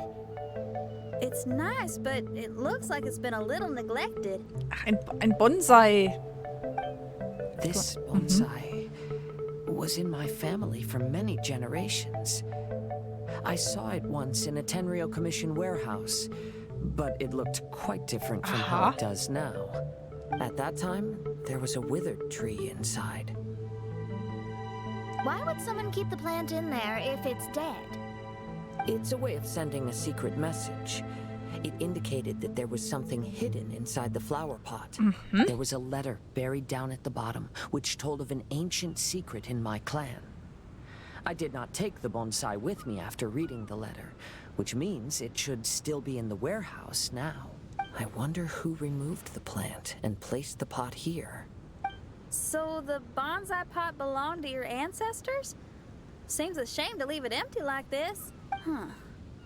Kazuha, what do you think about maybe putting a little something inside it? All right. Though I still don't understand why it has appeared here, I can give that a try. Oha! Was jetzt? Ah, was jetzt?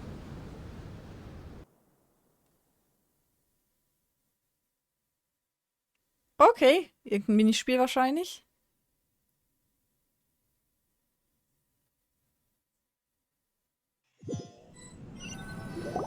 I knew it wasn't gonna be that simple. Wo ist Kazuha? Huh? Oh, yeah. Everyone's here, except for Kazuha. Wo sind wir denn jetzt gelandet? Kazuha! Where are you? Are you okay? No response. Well, let's keep an eye out for him. Look at the decor here. It's like the inside of a grand mansion. I don't think this is a perilous maze. It's somebody's home. Most curious. What secrets lie within this place I shall surely uncover. Wenn du das sagst. Untersuche die Umgebung. Wir haben ja einen Schalter. Vorratsraum? Kann nicht aktiviert werden. Der Prismawerfer kann verschiedenfarbige Pfeile verschießen. Durch Auf- und Abbewegung sowie seitliche Drehung kann der Prismawerfer Ziele an unterschiedlichen Positionen treffen. Farblich übereinstimmende Pfeile des Prismawerfers können Prismasiegel auslösen. Es gibt 3 Farben von Pfeilen und Prismasiegeln. Nach Einsammeln von Prismakristallen kannst du am Prismawerfer Pfeile neuer Farben freischalten. Aha.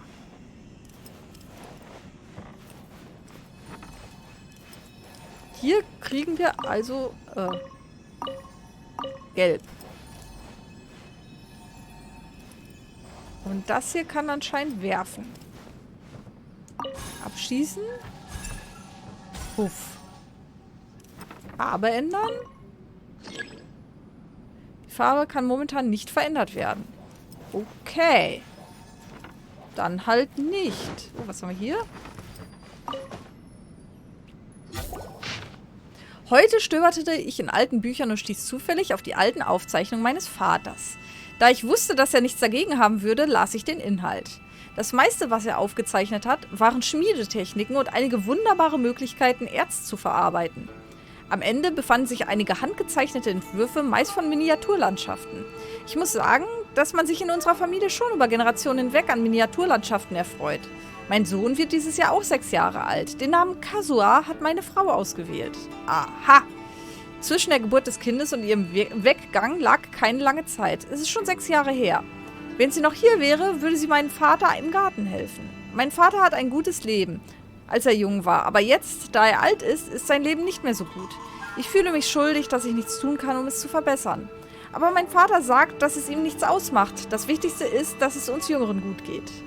It looks like this letter was written by Kazuha's father. So keeping bonsai plants really does run in the family. But the fact that we're even here and could see his father's notes, it just seems so unbelievable.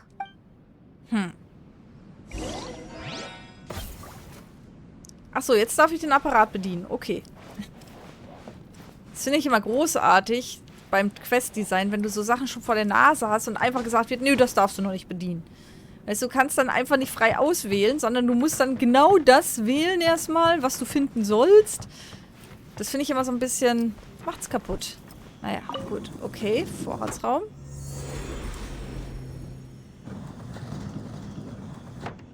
Was?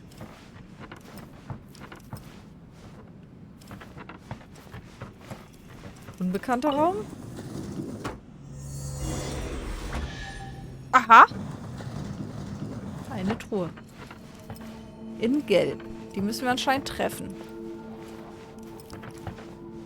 Würde ich jetzt behaupten, ne? Mit diesem Prisma-Ding. Aber ich kann doch keine andere Farbe einstellen. Kann ich jetzt die Farbe ändern? Nee. Immer noch nicht. Ich kann jetzt im Moment nur grün. Und wenn ich jetzt hier... Piu, piu.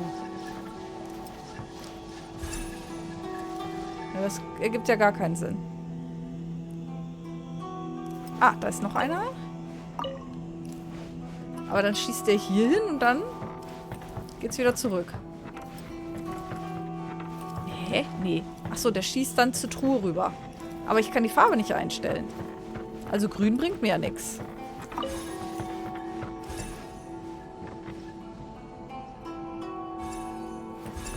Es muss ja gelb sein, vermutlich. Ja. Ja gut, dann muss ich wohl weitergehen.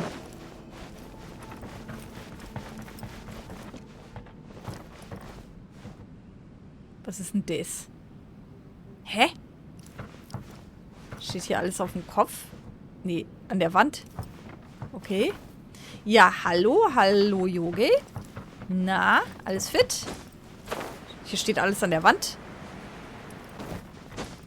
Na, herrlich. Und hochklettern kann ich auch nicht. Schön. Komme ich wieder zurück? Ach, da ist auch eine Leiter. Okay, die habe ich so nicht wahrgenommen. Ja, und jetzt? Hier geht's weiter. Untersuche die Umgebung.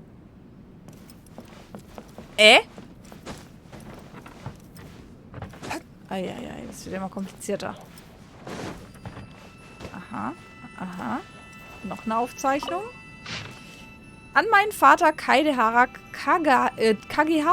Nach der offiziellen Auflösung der Kagehara-Familie habe ich meine Koffer gepackt und meine alte Heimat verlassen, um herumzureisen und habe viele Erkenntnisse gewonnen. Hatte heute meine erste Fahrstunde. Motor ist zweimal abgewürgt. Ach, normal. Total normal. Das wird dir noch ein paar Mal passieren. Solange es später in der Prüfung nicht passiert, ist alles gut. Als ich heute an den Bergen am Meer vorbeiging, erinnerte ich mich mit großer Rührung an die verschiedenen Landschaftsbilder, die du in deinen Notizen gemalt hattest. In meiner Familie ist es keine Tradition, in die Natur zu fahren, aber es ist etwa eine Tradition, Blumen und Wolken zu beobachten. Es scheint, dass mein Urgroßvater diesen Brauch eingeführt hat. Du hast gesagt, dass er am liebsten kleine Bäume pflanzte und sich an starken Zweigen erfreute. Aber Großvater war anders. Er mochte Steine mehr. Als ich ein Kind war, war der Garten voll mit seltenen Steinen, die mein Großvater gesammelt hatte. Damals dachte ich, sie seien wertvoll, aber jetzt, da ich mehr davon gesehen hatte, bin ich sicher, dass einige davon nur Prüfsteine waren, die mein Großvater aus der Messerschmiede mitgebracht hatte. Aber ich wusste damals sehr wenig darüber und dachte immer, dass jeder einzelne wertvoll sei. Aber wie kann es im Leben überhaupt so viele Schätze geben? Ich fand einen schattigen Platz auf dem Gipfel des Hügels, wo ich mich ausruhen und diesen Brief schreiben konnte. Später möchte ich diesen Brief anzünden und seine Glut mit Wasser aus dem Gebirgsbach begießen. Auf diese Weise wird die Nachricht auch dir zugestellt, der sie nicht empfangen kann. Nach deinem Tod habe ich meine Bediensteten entlassen und alle Habseligkeiten entsorgt, die ich finden konnte. Ich habe nicht viel Geld, aber ich komme trotzdem über die Runden. Es sind die Miniaturlandschaften in unserer Familie, die kein gutes Ende genommen haben. Alle, die wir besaßen, wurden zur Deckung von Schulden verwendet, mit Ausnahme der alten Pflanze, die uns unser Urgroßvater hinterlassen hatte. Auch wenn sie von der Tenryu-Verwaltung konfisziert wurde. Ich vermute, in ihrem Lagerhaus ist sie besser aufgehoben als bei mir. Es ist lange her, dass ich hier gewesen bin. Der Wind in den Bergen ist immer noch so schön wie damals, als du mich vor all den Jahren zum ersten Mal hierher gebracht hattest. Ich mache mich wieder auf den Weg. Auf Wiedersehen. Kaidehara Kazuha. Was? Aha. Looks like a letter Kazuha wrote while he was traveling. What a sad letter. Macht mir traurig. Mir macht's auch voll traurig. Mir ist voll traurig. So. Wo haben wir denn hier? Jetzt irgendwas, was... Da war doch gerade noch so ein Gerät, das was abschießen kann. Hier. Kann ich da die Farbe ändern? Aber das bringt mir jetzt gar nichts. Kann nicht geändert werden. Aber ich brauche Gelb.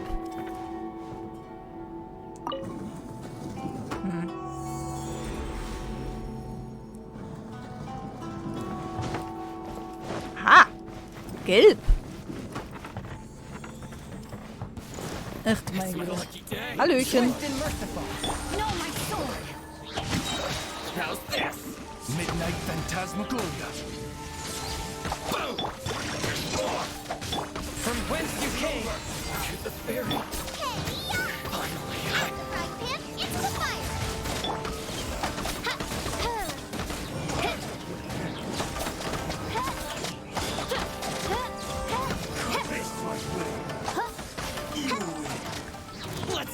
Was? Noch mehr? Oh, Mann. Midnight Phantasmagoria.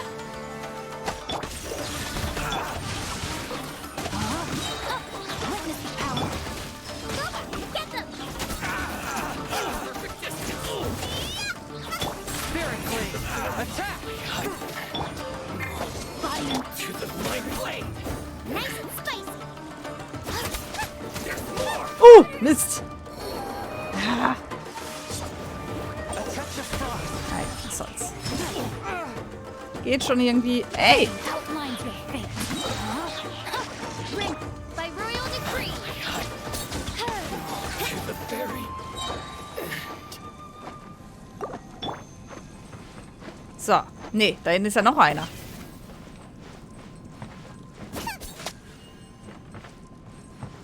Wir warten kurz. So. Jetzt. Force my blade.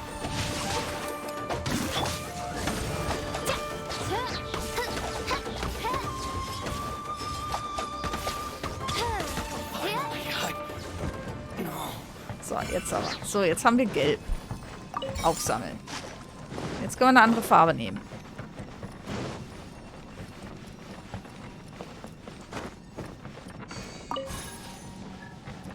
Ja.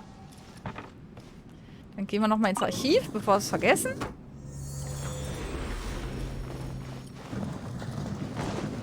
So, und wir müssen hier rüber. Das heißt, wie kann man es denn drehen? So, kann man Halbdrehung machen? Kann man. So, einmal da und einmal da. Das sollte ja reichen. Oder?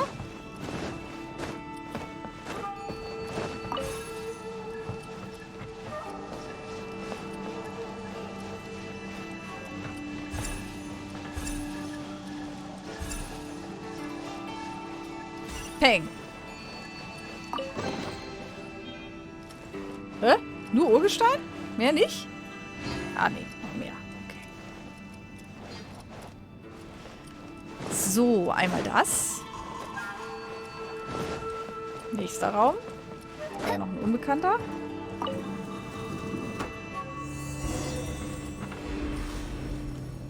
Hä? Ach so. Ich wollte gerade sagen, was für eine Tür. Nach Finden des Melodie-Omamori kannst du es aufsammeln und mitnehmen. Wenn du das Melodie-Omamori in einem speziellen Schrein ablegst, wird sich die Umgebung irgendwie verändern. Okay, hier sind Schreine. Und hier ist so ein Omamori. Nicht runterfallen. Achso, ich muss extra klicken. Na gut. So, einmal. Wahrscheinlich wird sich hier alles drehen.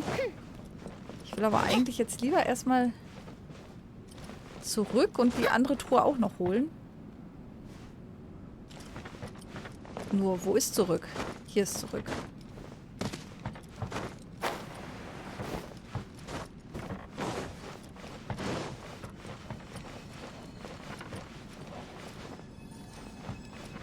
Ach, jetzt kann ich das auch aufsammeln. Aha. Hä? Hä? Wo war denn das? Da.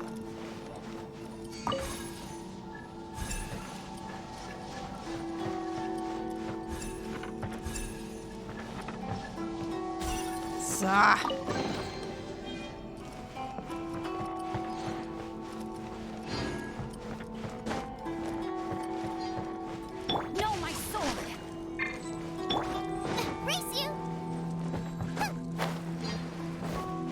Ich höre einen Sparkle-Sound.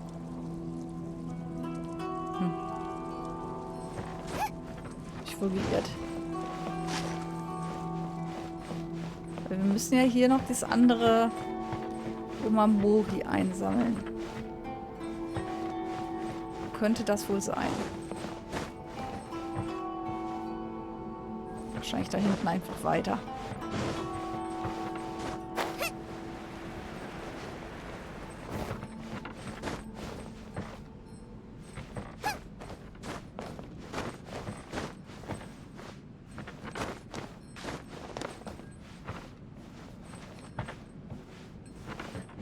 Ach, das ist gar kein Sparkle-Sound, das ist die Bimmel, die sie da am Poppes trägt. Die klingelt ein bisschen. Ah.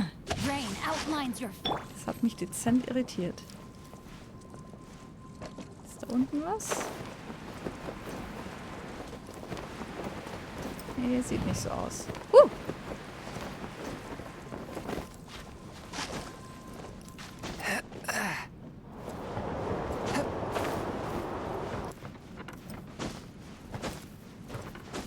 Na?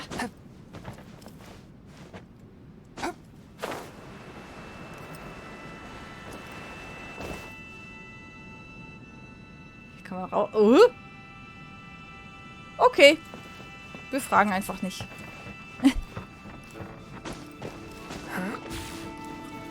Was jetzt? Hä? Hä? Wie? Was? Au! Ey!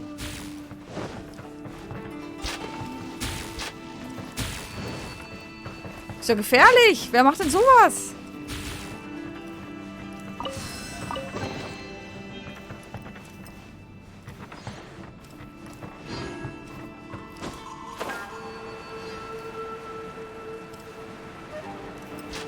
Da kann sich doch jemand wehtun. Ich zum Beispiel.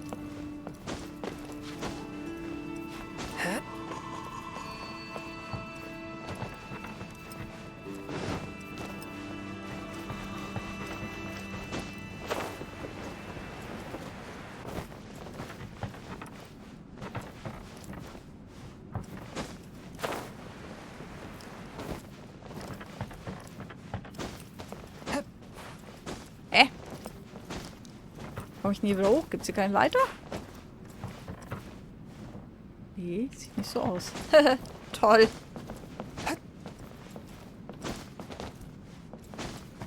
So. Muss ich hier überhaupt hin? Scheint so.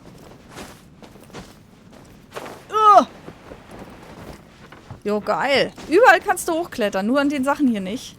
Das ist doch scheiße. Ah! Was tust du?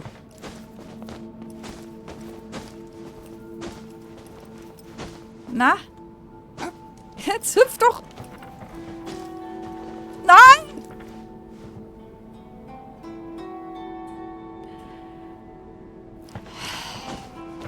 Nochmal.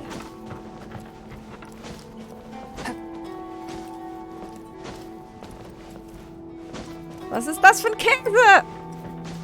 Oh Mann.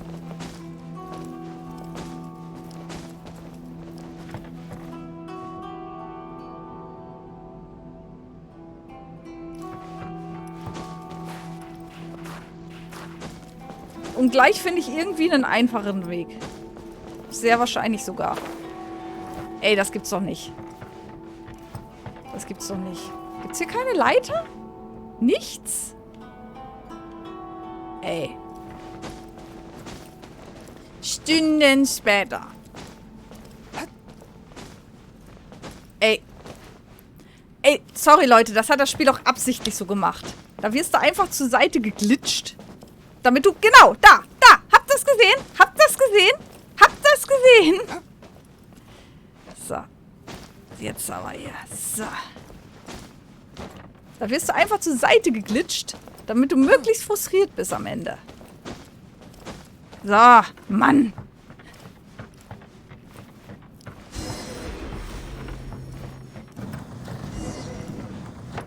Platziere die Opfergaben. Was ist denn für Opfergaben jetzt schon wieder hier?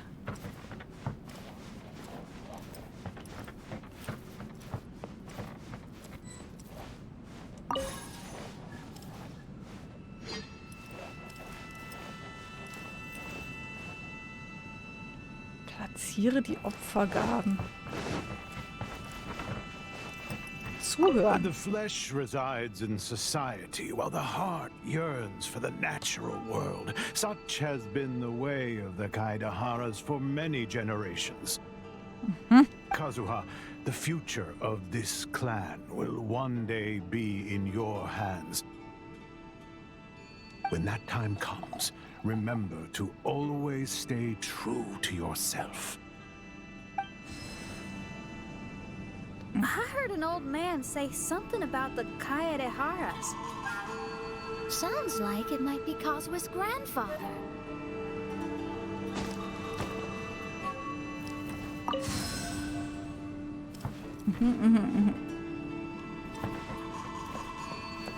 Ist das die Opfergabe?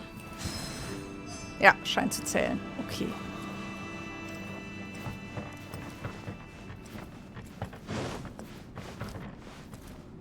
Listen carefully, Kazuha. A Kaidahara blade is not forged for the purpose of harming people. Rob64 Gaming, guten Abend. Hallöchen.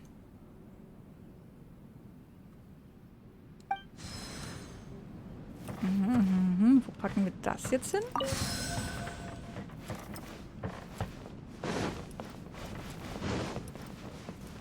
Ach, können wir 2 mitnehmen? Father, what are you carving?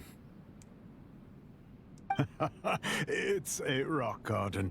I'm modeling it after the scenery I saw on my travels abroad. It'll go in my bonsai later. Work has been so busy these years, I've barely had a moment to spend with my grandson. I hope he doesn't take after me. When he's older, he should get out there and see more of the world. I believe the other voice belongs to Lord Kazuha's father. Oh, I see. We have ventured into Lord Kazuha's memory. Scheint so. So, wo müssen wir die jetzt hinpacken? Einen Schrein hatten wir ja gefunden. Aber wo sind die anderen?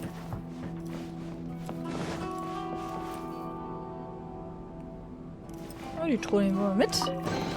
Da unten gibt es ja auch noch mehr zu entdecken. Da gibt es ja auch noch eine Truhe. Hier einmal. Tada. Okay, hier ist die Tür, die wir damit öffnen.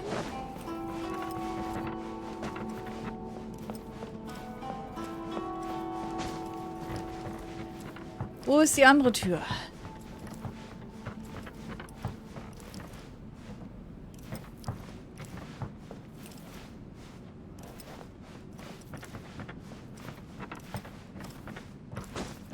Der andere Schrein. Der hier? Peng. Tür ist offen. So, jetzt will ich aber erstmal unten nochmal das Rätsel machen. Bevor wir da weiterschauen. Wo war denn das? Wo war denn jetzt der Eingang? Hier? Ah. Nee, Hof haben wir doch schon. Was ein Käse.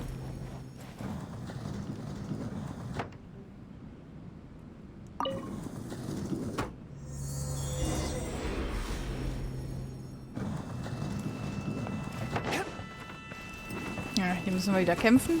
Teach me a lesson. Touch of frost. From whence you came. Oh, reveal them. Let me leave you a verse. Watch your step. Shadow Raven, let night fall. I must allow me to draw. My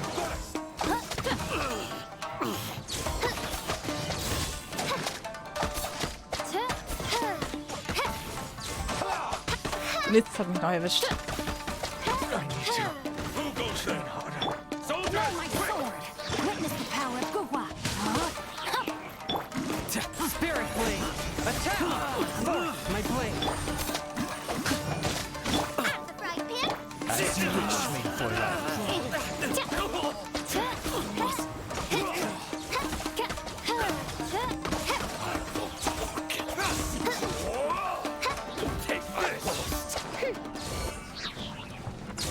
Haben wir's? Wir haben's. Okay. So, jetzt müssen wir da die Farbe wechseln.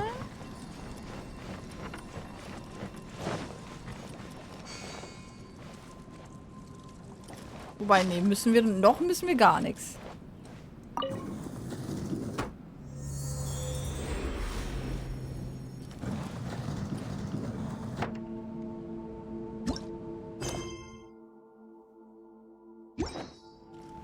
Und hier? Ah, hier haben wir jetzt was. So, da schießt es immer weiter runter. Das ist ja schon mal okay. Da schießt es ganz nach unten. Aha. Aber da... Nee, das müssen wir drehen. Passt das? Nee. So. Das müsste jetzt alles... Weiß ich nicht. Was ist das? Und dann können wir hier orange freischalten. Aha. Dann haben wir schon mal eine Truhe.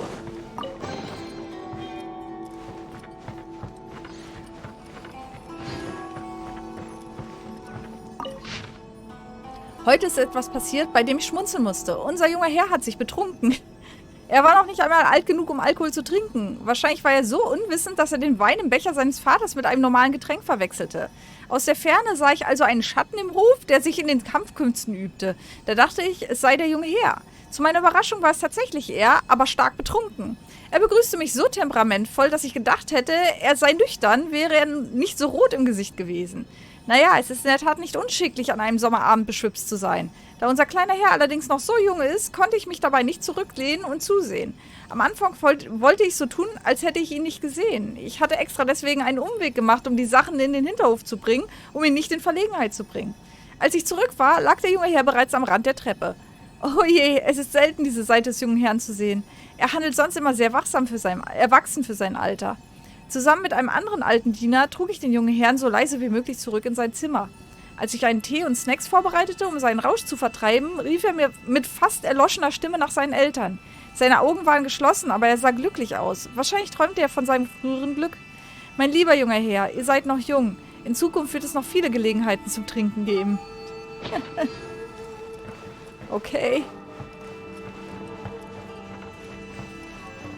Ja, dass er nicht viel verträgt, haben wir ja schon festgestellt. So, ist nicht. Ne, dann müssen wir hier anscheinend einfach orange freischalten. Und dann im nächsten Raum orange. Das ist jetzt mit gelb, ne? Ja, mit gelb müssen wir orange freischalten. Okay. Ich hoffe, das... Ach so, die sind so im Zickzack. Das müsste eigentlich passen. So.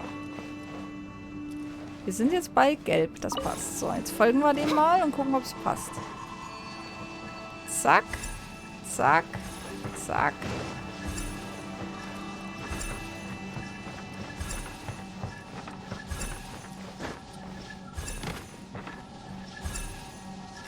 Ja, das sieht gut aus. Das sieht gut aus. Tada! Orange.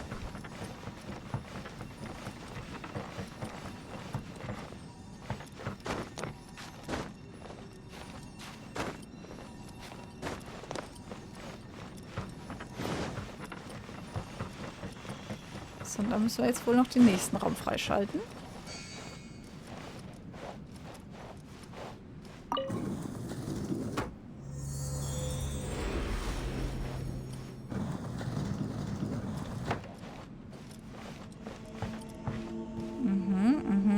Das sieht zumindest aus, als könnte das klappen.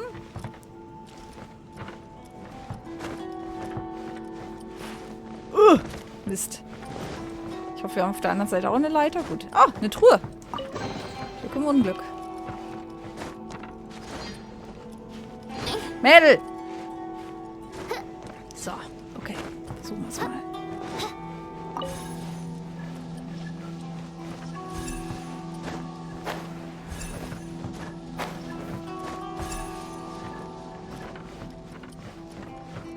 Nee. Okay, hier passt es noch nicht. Da ist es vorbeigeschossen. Achso, der hier. Der hier muss jetzt nach oben erstmal. So, jetzt guckt er jetzt ein bisschen nach oben. Okay, sollte passen. Mist.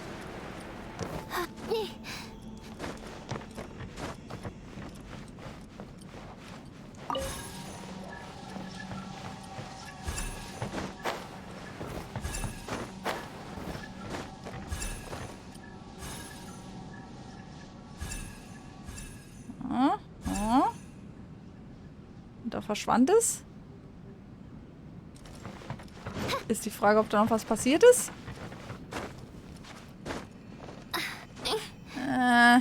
Falsche Seite der Leiter. Erstmal. Uah!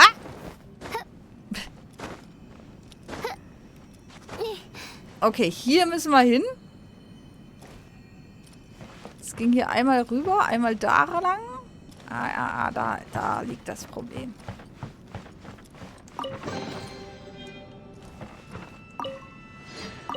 So.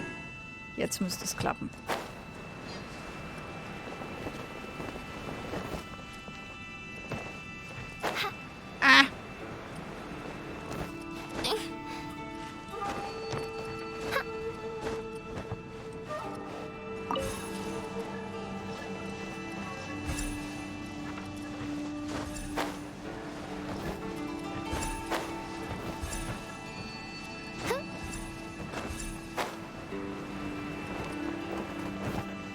Hat's geklappt? Mist. Ja, hat geklappt. Okay.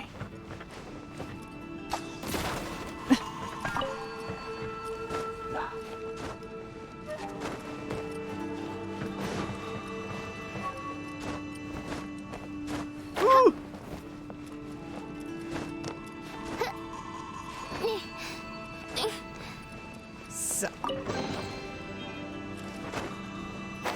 Bloß kein Urgestein verkommen lassen hier.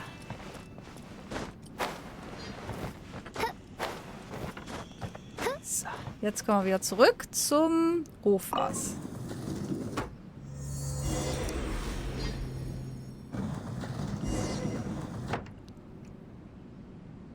Moment, die andere Quest habe ich aber jetzt irgendwie noch nicht abgeschlossen, oder? Bediene den Apparat und stelle weitere Nachforschungen an. Ach so, nee, das ist wahrscheinlich einfach jetzt zur Hauptquest weiter. Wenn ich das wegschalte, dann muss ich erstmal wieder zum Hof schalten. Passt schon. So. Dann suchen wir Kazuha. Wir haben jetzt oben die Tür haben wir freigeschaltet.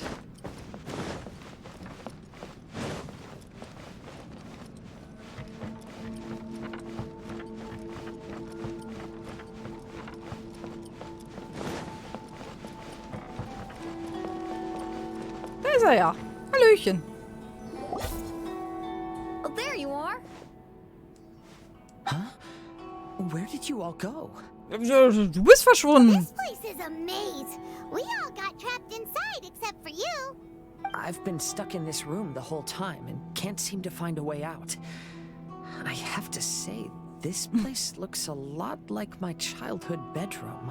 If this is your home, why would you be trapped here? Is the maze trying to keep you out?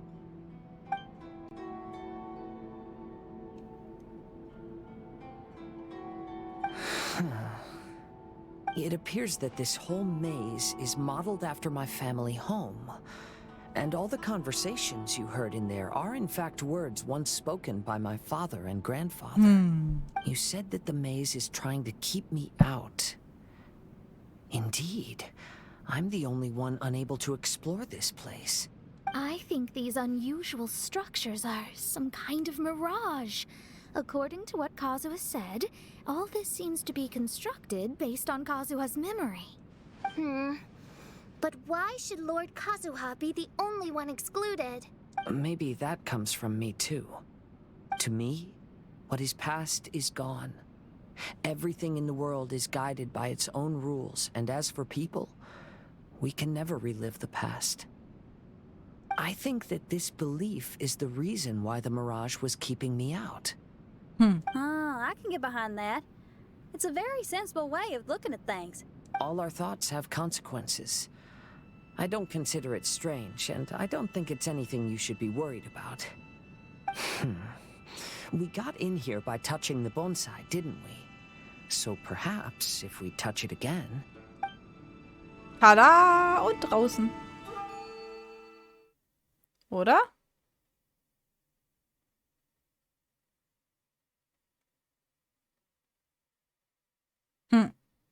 Ich habe jetzt gehofft, dass vielleicht noch eine Zwischensequenz kommt oder so. Eine Kleinigkeit. Aber... Nö.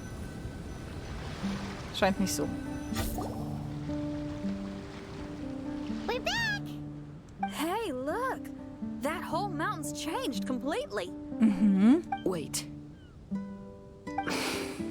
Ah! Okay.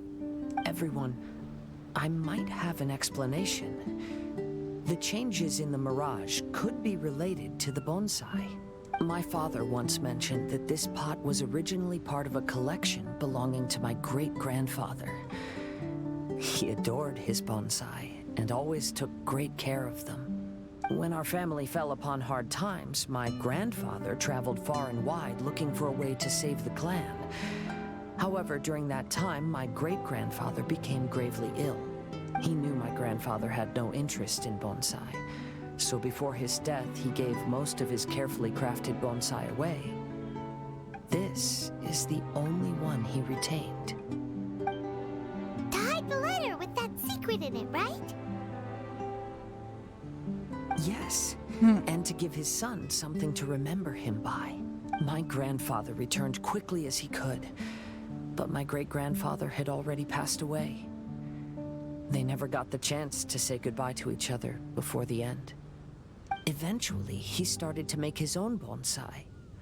Unlike his father, he preferred arranging rock gardens instead of plants. Perhaps influenced by my grandfather, my father also took a liking to crafting bonsai. Back then, our courtyard was filled with all kinds of them. And this flower pot was passed down to me as a family treasure. It's certainly no coincidence that it appeared here and became the entrance to the mirage.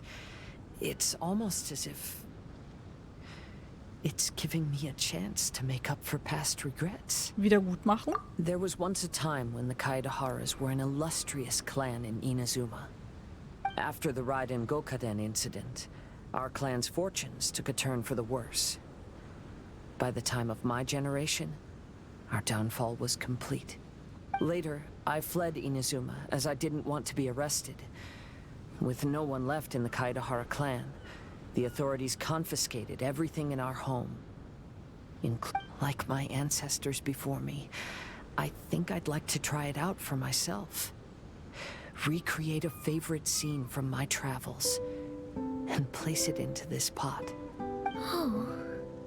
Since the contents of this bonsai affect the mirage, I'd at least like to try my hand at making something. Das ist ja wohl der Hauptgrund. But what style? Should I use plants for the bonsai like my great-grandfather? Or rocks like my father and grandfather? Perhaps a rock garden would suit me better. So do you need any supplies to make this bonsai? I think I'll need a set of tools and some rocks that can be carved and made into decorations. Got you look. We might just get lucky. If the pot's here, then surely other stuff related to crafting bonsai can't be far away. I concur.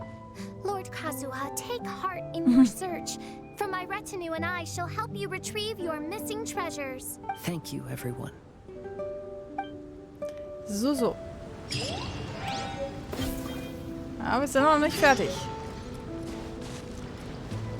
Okay.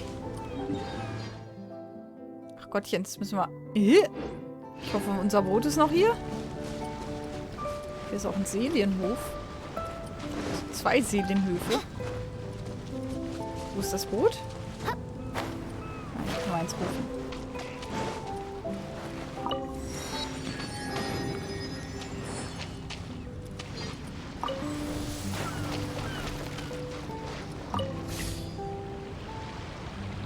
Ganz da oben. Na, herrlich. Die Muscheln werden sogar angezeigt. Das ist natürlich praktisch. So, dann suchen wir doch erstmal die Muschel.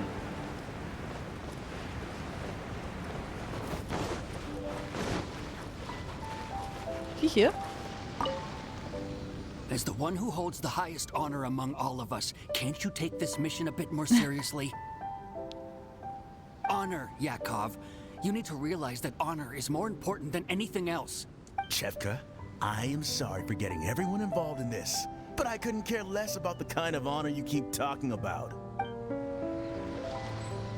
Wollen wir jetzt mitnehmen? As the one who holds the high honor, Chefka?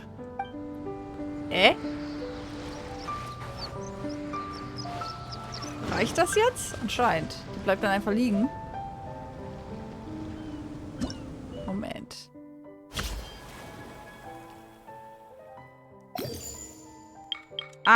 Wort des Fotografen. Jetzt haben wir eine. Da haben wir eine gesammelt. Okay, passt. Was ist hier jetzt? Das hier ein Ausrufezeichen ist? Melodie Achso, die. Ja, gut. Okay. Jetzt müssen wir nur irgendwie da hoch. Die Frage ist, wie? Da ist noch eine Schnecke. Die Herausforderung machen wir jetzt nicht. Wie sollen wir denn da hochkommen? Eieiei.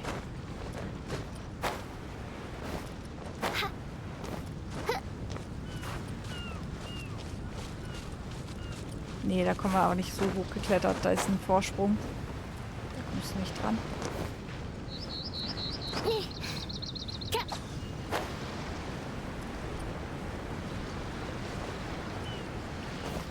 Mit euch will ich nicht spielen. Hier sieht es ein bisschen flacher aus.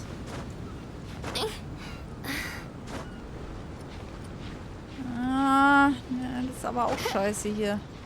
Wie sollen wir denn da hochkommen? Versuchen es jetzt einfach mal. Wir müssen halt immer ein bisschen die Ausdauer im Blick behalten.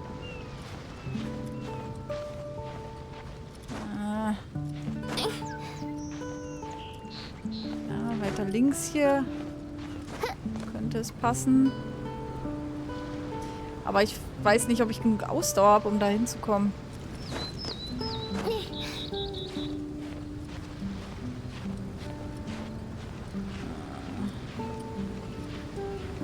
Besser jetzt nicht hochhüpfen, sonst verbrate ich nur mehr Ausdauer.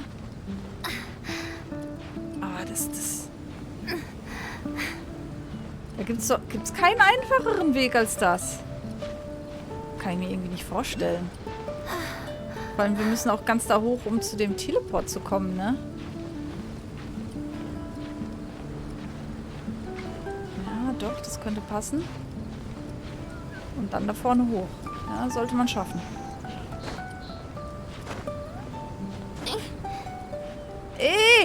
Ich kann hier nicht stehen? Okay, jetzt habe ich mich aber arg verschätzt.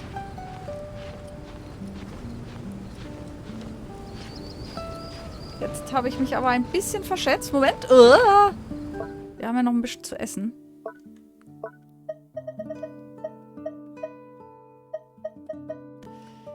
,80 Punkte Ausdauer. So, dann komme ich bis hier vorne. Hoffe ich. Sei denn, ich kann hier auch nicht stehen. Oh Mann. Ich kann hier auch nicht stehen. Scheiße. Das ist doch blöde. Hier rechts vielleicht.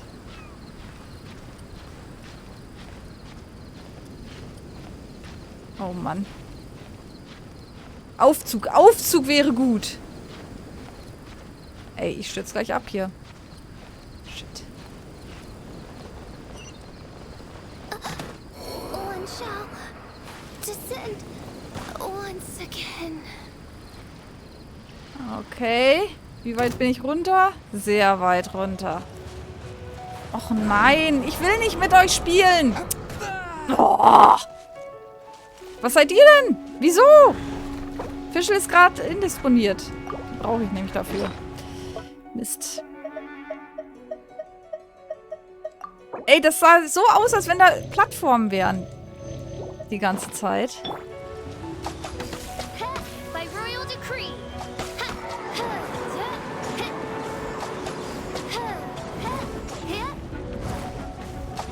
I summon thee. Boba, get them.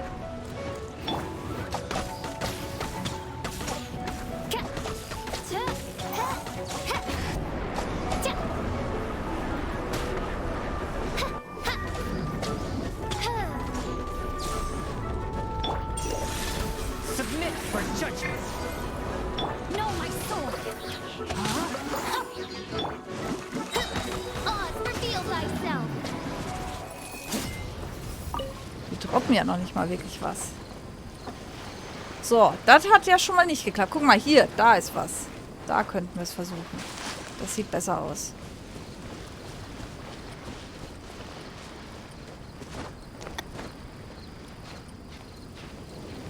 Da sind richtige Vorsprünge. Hoffe ich jetzt zumindest.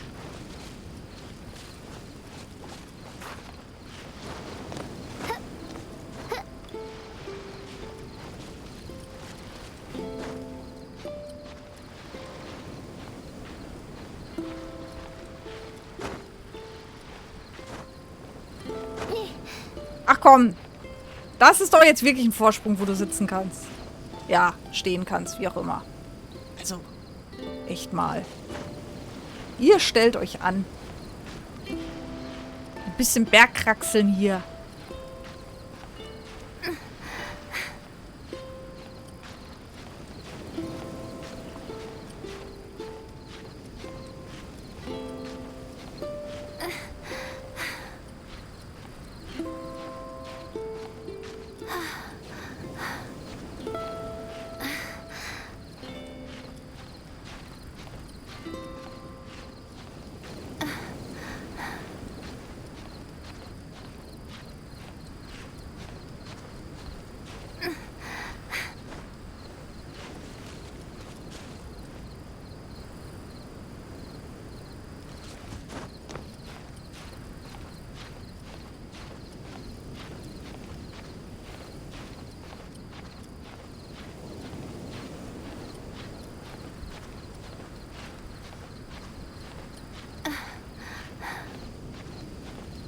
Getting Over It wäre bestimmt das richtige Spiel für dich. Nein.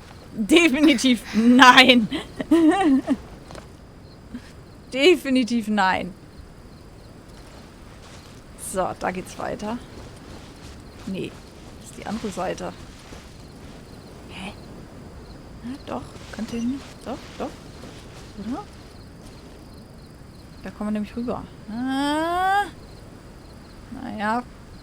Naja. Machen wir mal hier.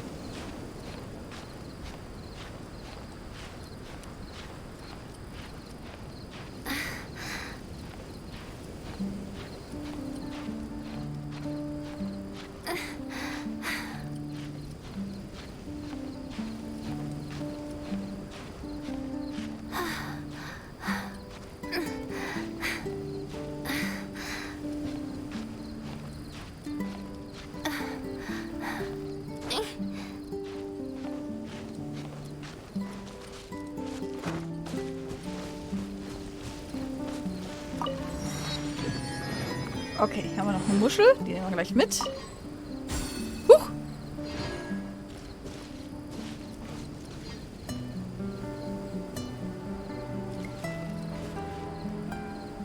So, und wo müssen wir jetzt suchen? Hier oben.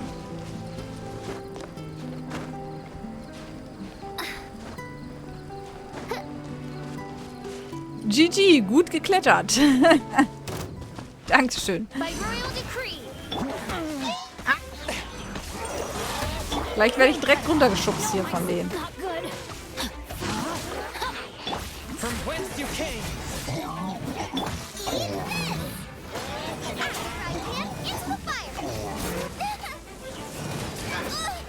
Aua!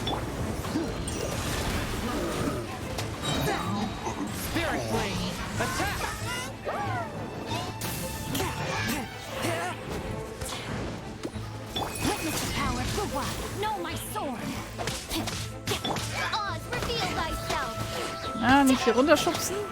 Droppt der was? Nee, tut er nicht. Schade.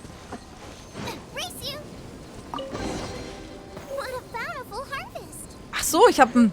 Aha. Ein Steinmetzwerkzeug und einen Felsen. Jetzt muss ich wieder zurück, oder was? Schaut so. Okay. Dann holen wir aber noch die andere Muschel ab.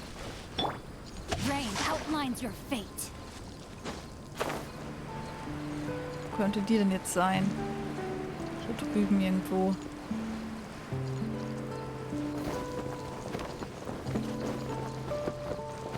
Oh. Hier ist was.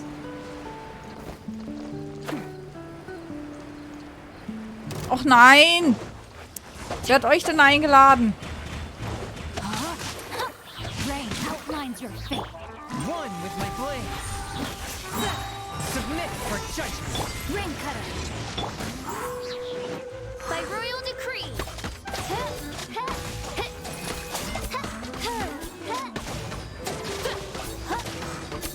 So. Was ist das jetzt hier? Das ist aber keine Muschel.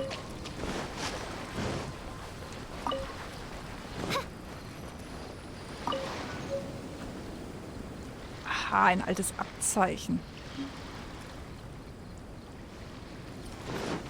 Mhm. Ich wollte doch nur eine Muschel. Da ist sie. Curses. Where did he leave the insignia? Ah, ich hab's gefunden. I can't just keep searching. It's getting us nowhere. I need to get to the next island. I can't leave Yakov on his own. Nice and spicy.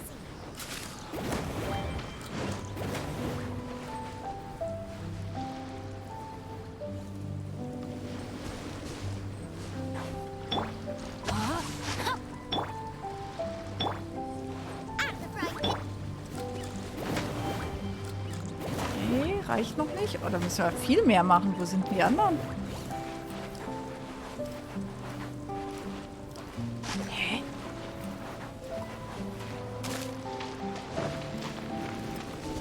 Hier sind doch gar keine mehr in der Nähe. Aber das sind ja... Guck mal, hier sind jetzt... Das ist für 2 Fackeln das Licht. Da fehlt noch viel mehr.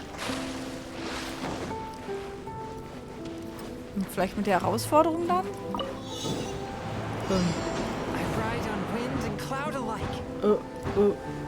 Ach so, so wäre ich auch hochgekommen. Ja, herrlich. Schön, dass wir das auch erfahren. Super. Super. So wären wir auch hochgekommen.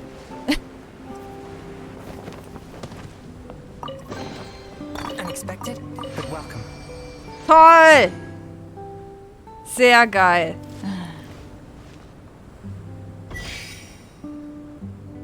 Und jetzt?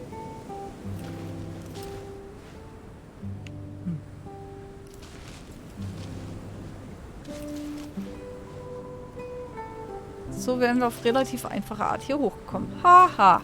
Super.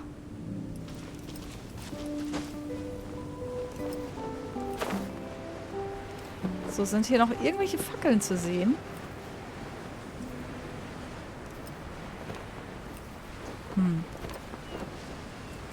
Irgendwie nicht, ne?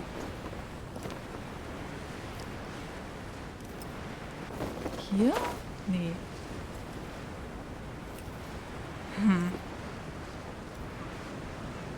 Tja. Dann lassen wir es erstmal.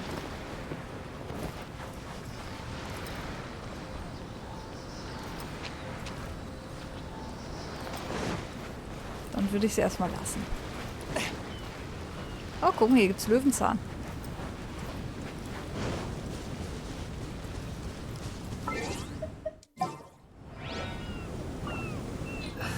Mensch.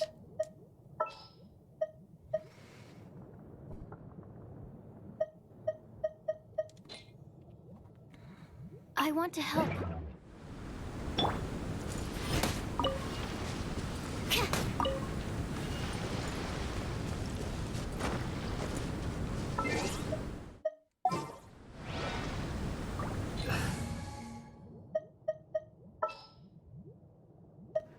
Just sharpen my spear. Nee, komm. Teleportieren wir zurück.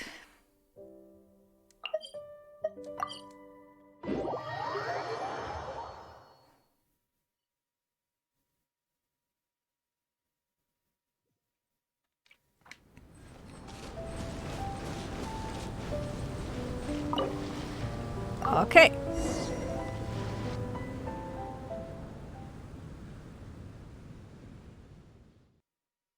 Und jetzt? Oh nee, kommt jetzt noch was?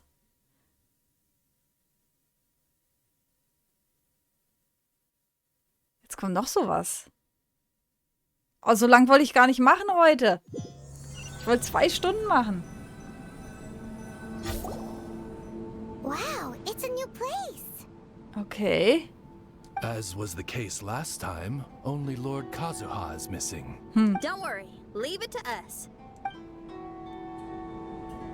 Komme ich hier wieder raus? Weil wenn der jetzt nochmal so lange dauert.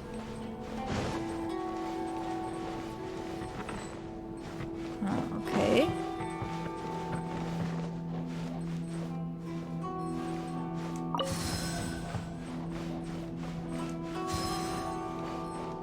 Jetzt kann man hier hoch. Okay.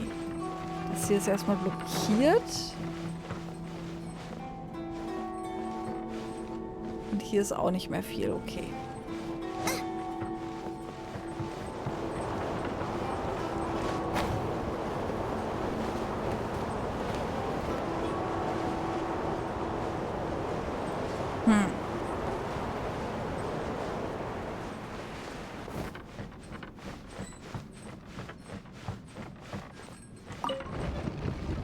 Ach du meine Güte. Okay.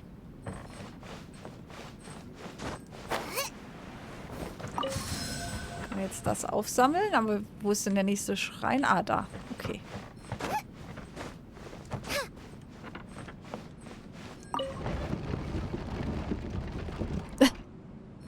Okay, interessant.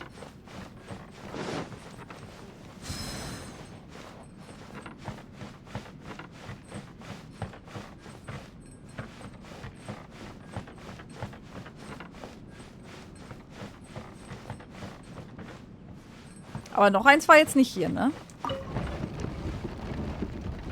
Nochmal gucken. Oder?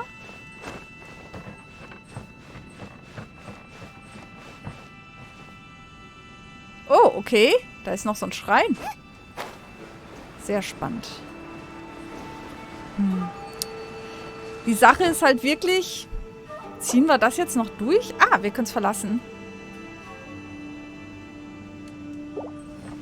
Okay, das ist gut zu wissen. Aber ich fürchte, dann muss ich es wieder von vorne machen, ne? Weil ehrlich gesagt, ich will jetzt langsam gerne Schluss machen für heute. Komm, gehen wir raus. Weil jetzt, sonst dauert das wieder eine Dreiviertelstunde und alles. So lange wollte ich wirklich heute nicht machen. Einfach auch, weil es warm ist. Und mir wird es gerade echt warm hier. Nee, komm, dann machen wir es nächstes Mal. Ist jetzt auch nicht so tragisch. Dann gucke ich mal aufs Wetter, wann wir das nächste Mal Genshin spielen. Wobei, ja gut, was wir spielen, ist ja eher wetterunabhängig. Aber wann wir das nächste Mal spielen, Müsst ihr einfach mal hier in meinen Zeitplan schauen. Kramt die Kanalpunkte zusammen. Oh, oh, oh. Müsst ihr einfach mal in meinen Zeitplan hier schauen, wird gepflegt. Oder in meinen Discord-Channel, da veröffentliche ich dann auch, wann ich das nächste Mal streame. Aber der nächste Stream ist ja schon morgen. Morgen spielen wir Neck 2 und gehen da wieder auf Trophäenjagd. Wenn es denn nicht so warm wird. Ja, so soll eigentlich auch nicht so warm werden morgen. Danke für den gerne. Und bis zum nächsten Mal, genau. Ansonsten, YouTube-Kanal ist hier verlinkt. Wie gesagt, in meinem Discord-Channel. Oder hier im Zeitplan seht ihr dann, wann ich das nächste Mal streame. Spätestens Montag veröffentliche ich das dann für die nächste Woche. Und wir sehen uns dann morgen wieder 20:30 Uhr Freitagsstream mit Neck 2. Ich hoffe, ihr seid da alle dabei. Und wir sehen uns. Bis dann, meine Lieben.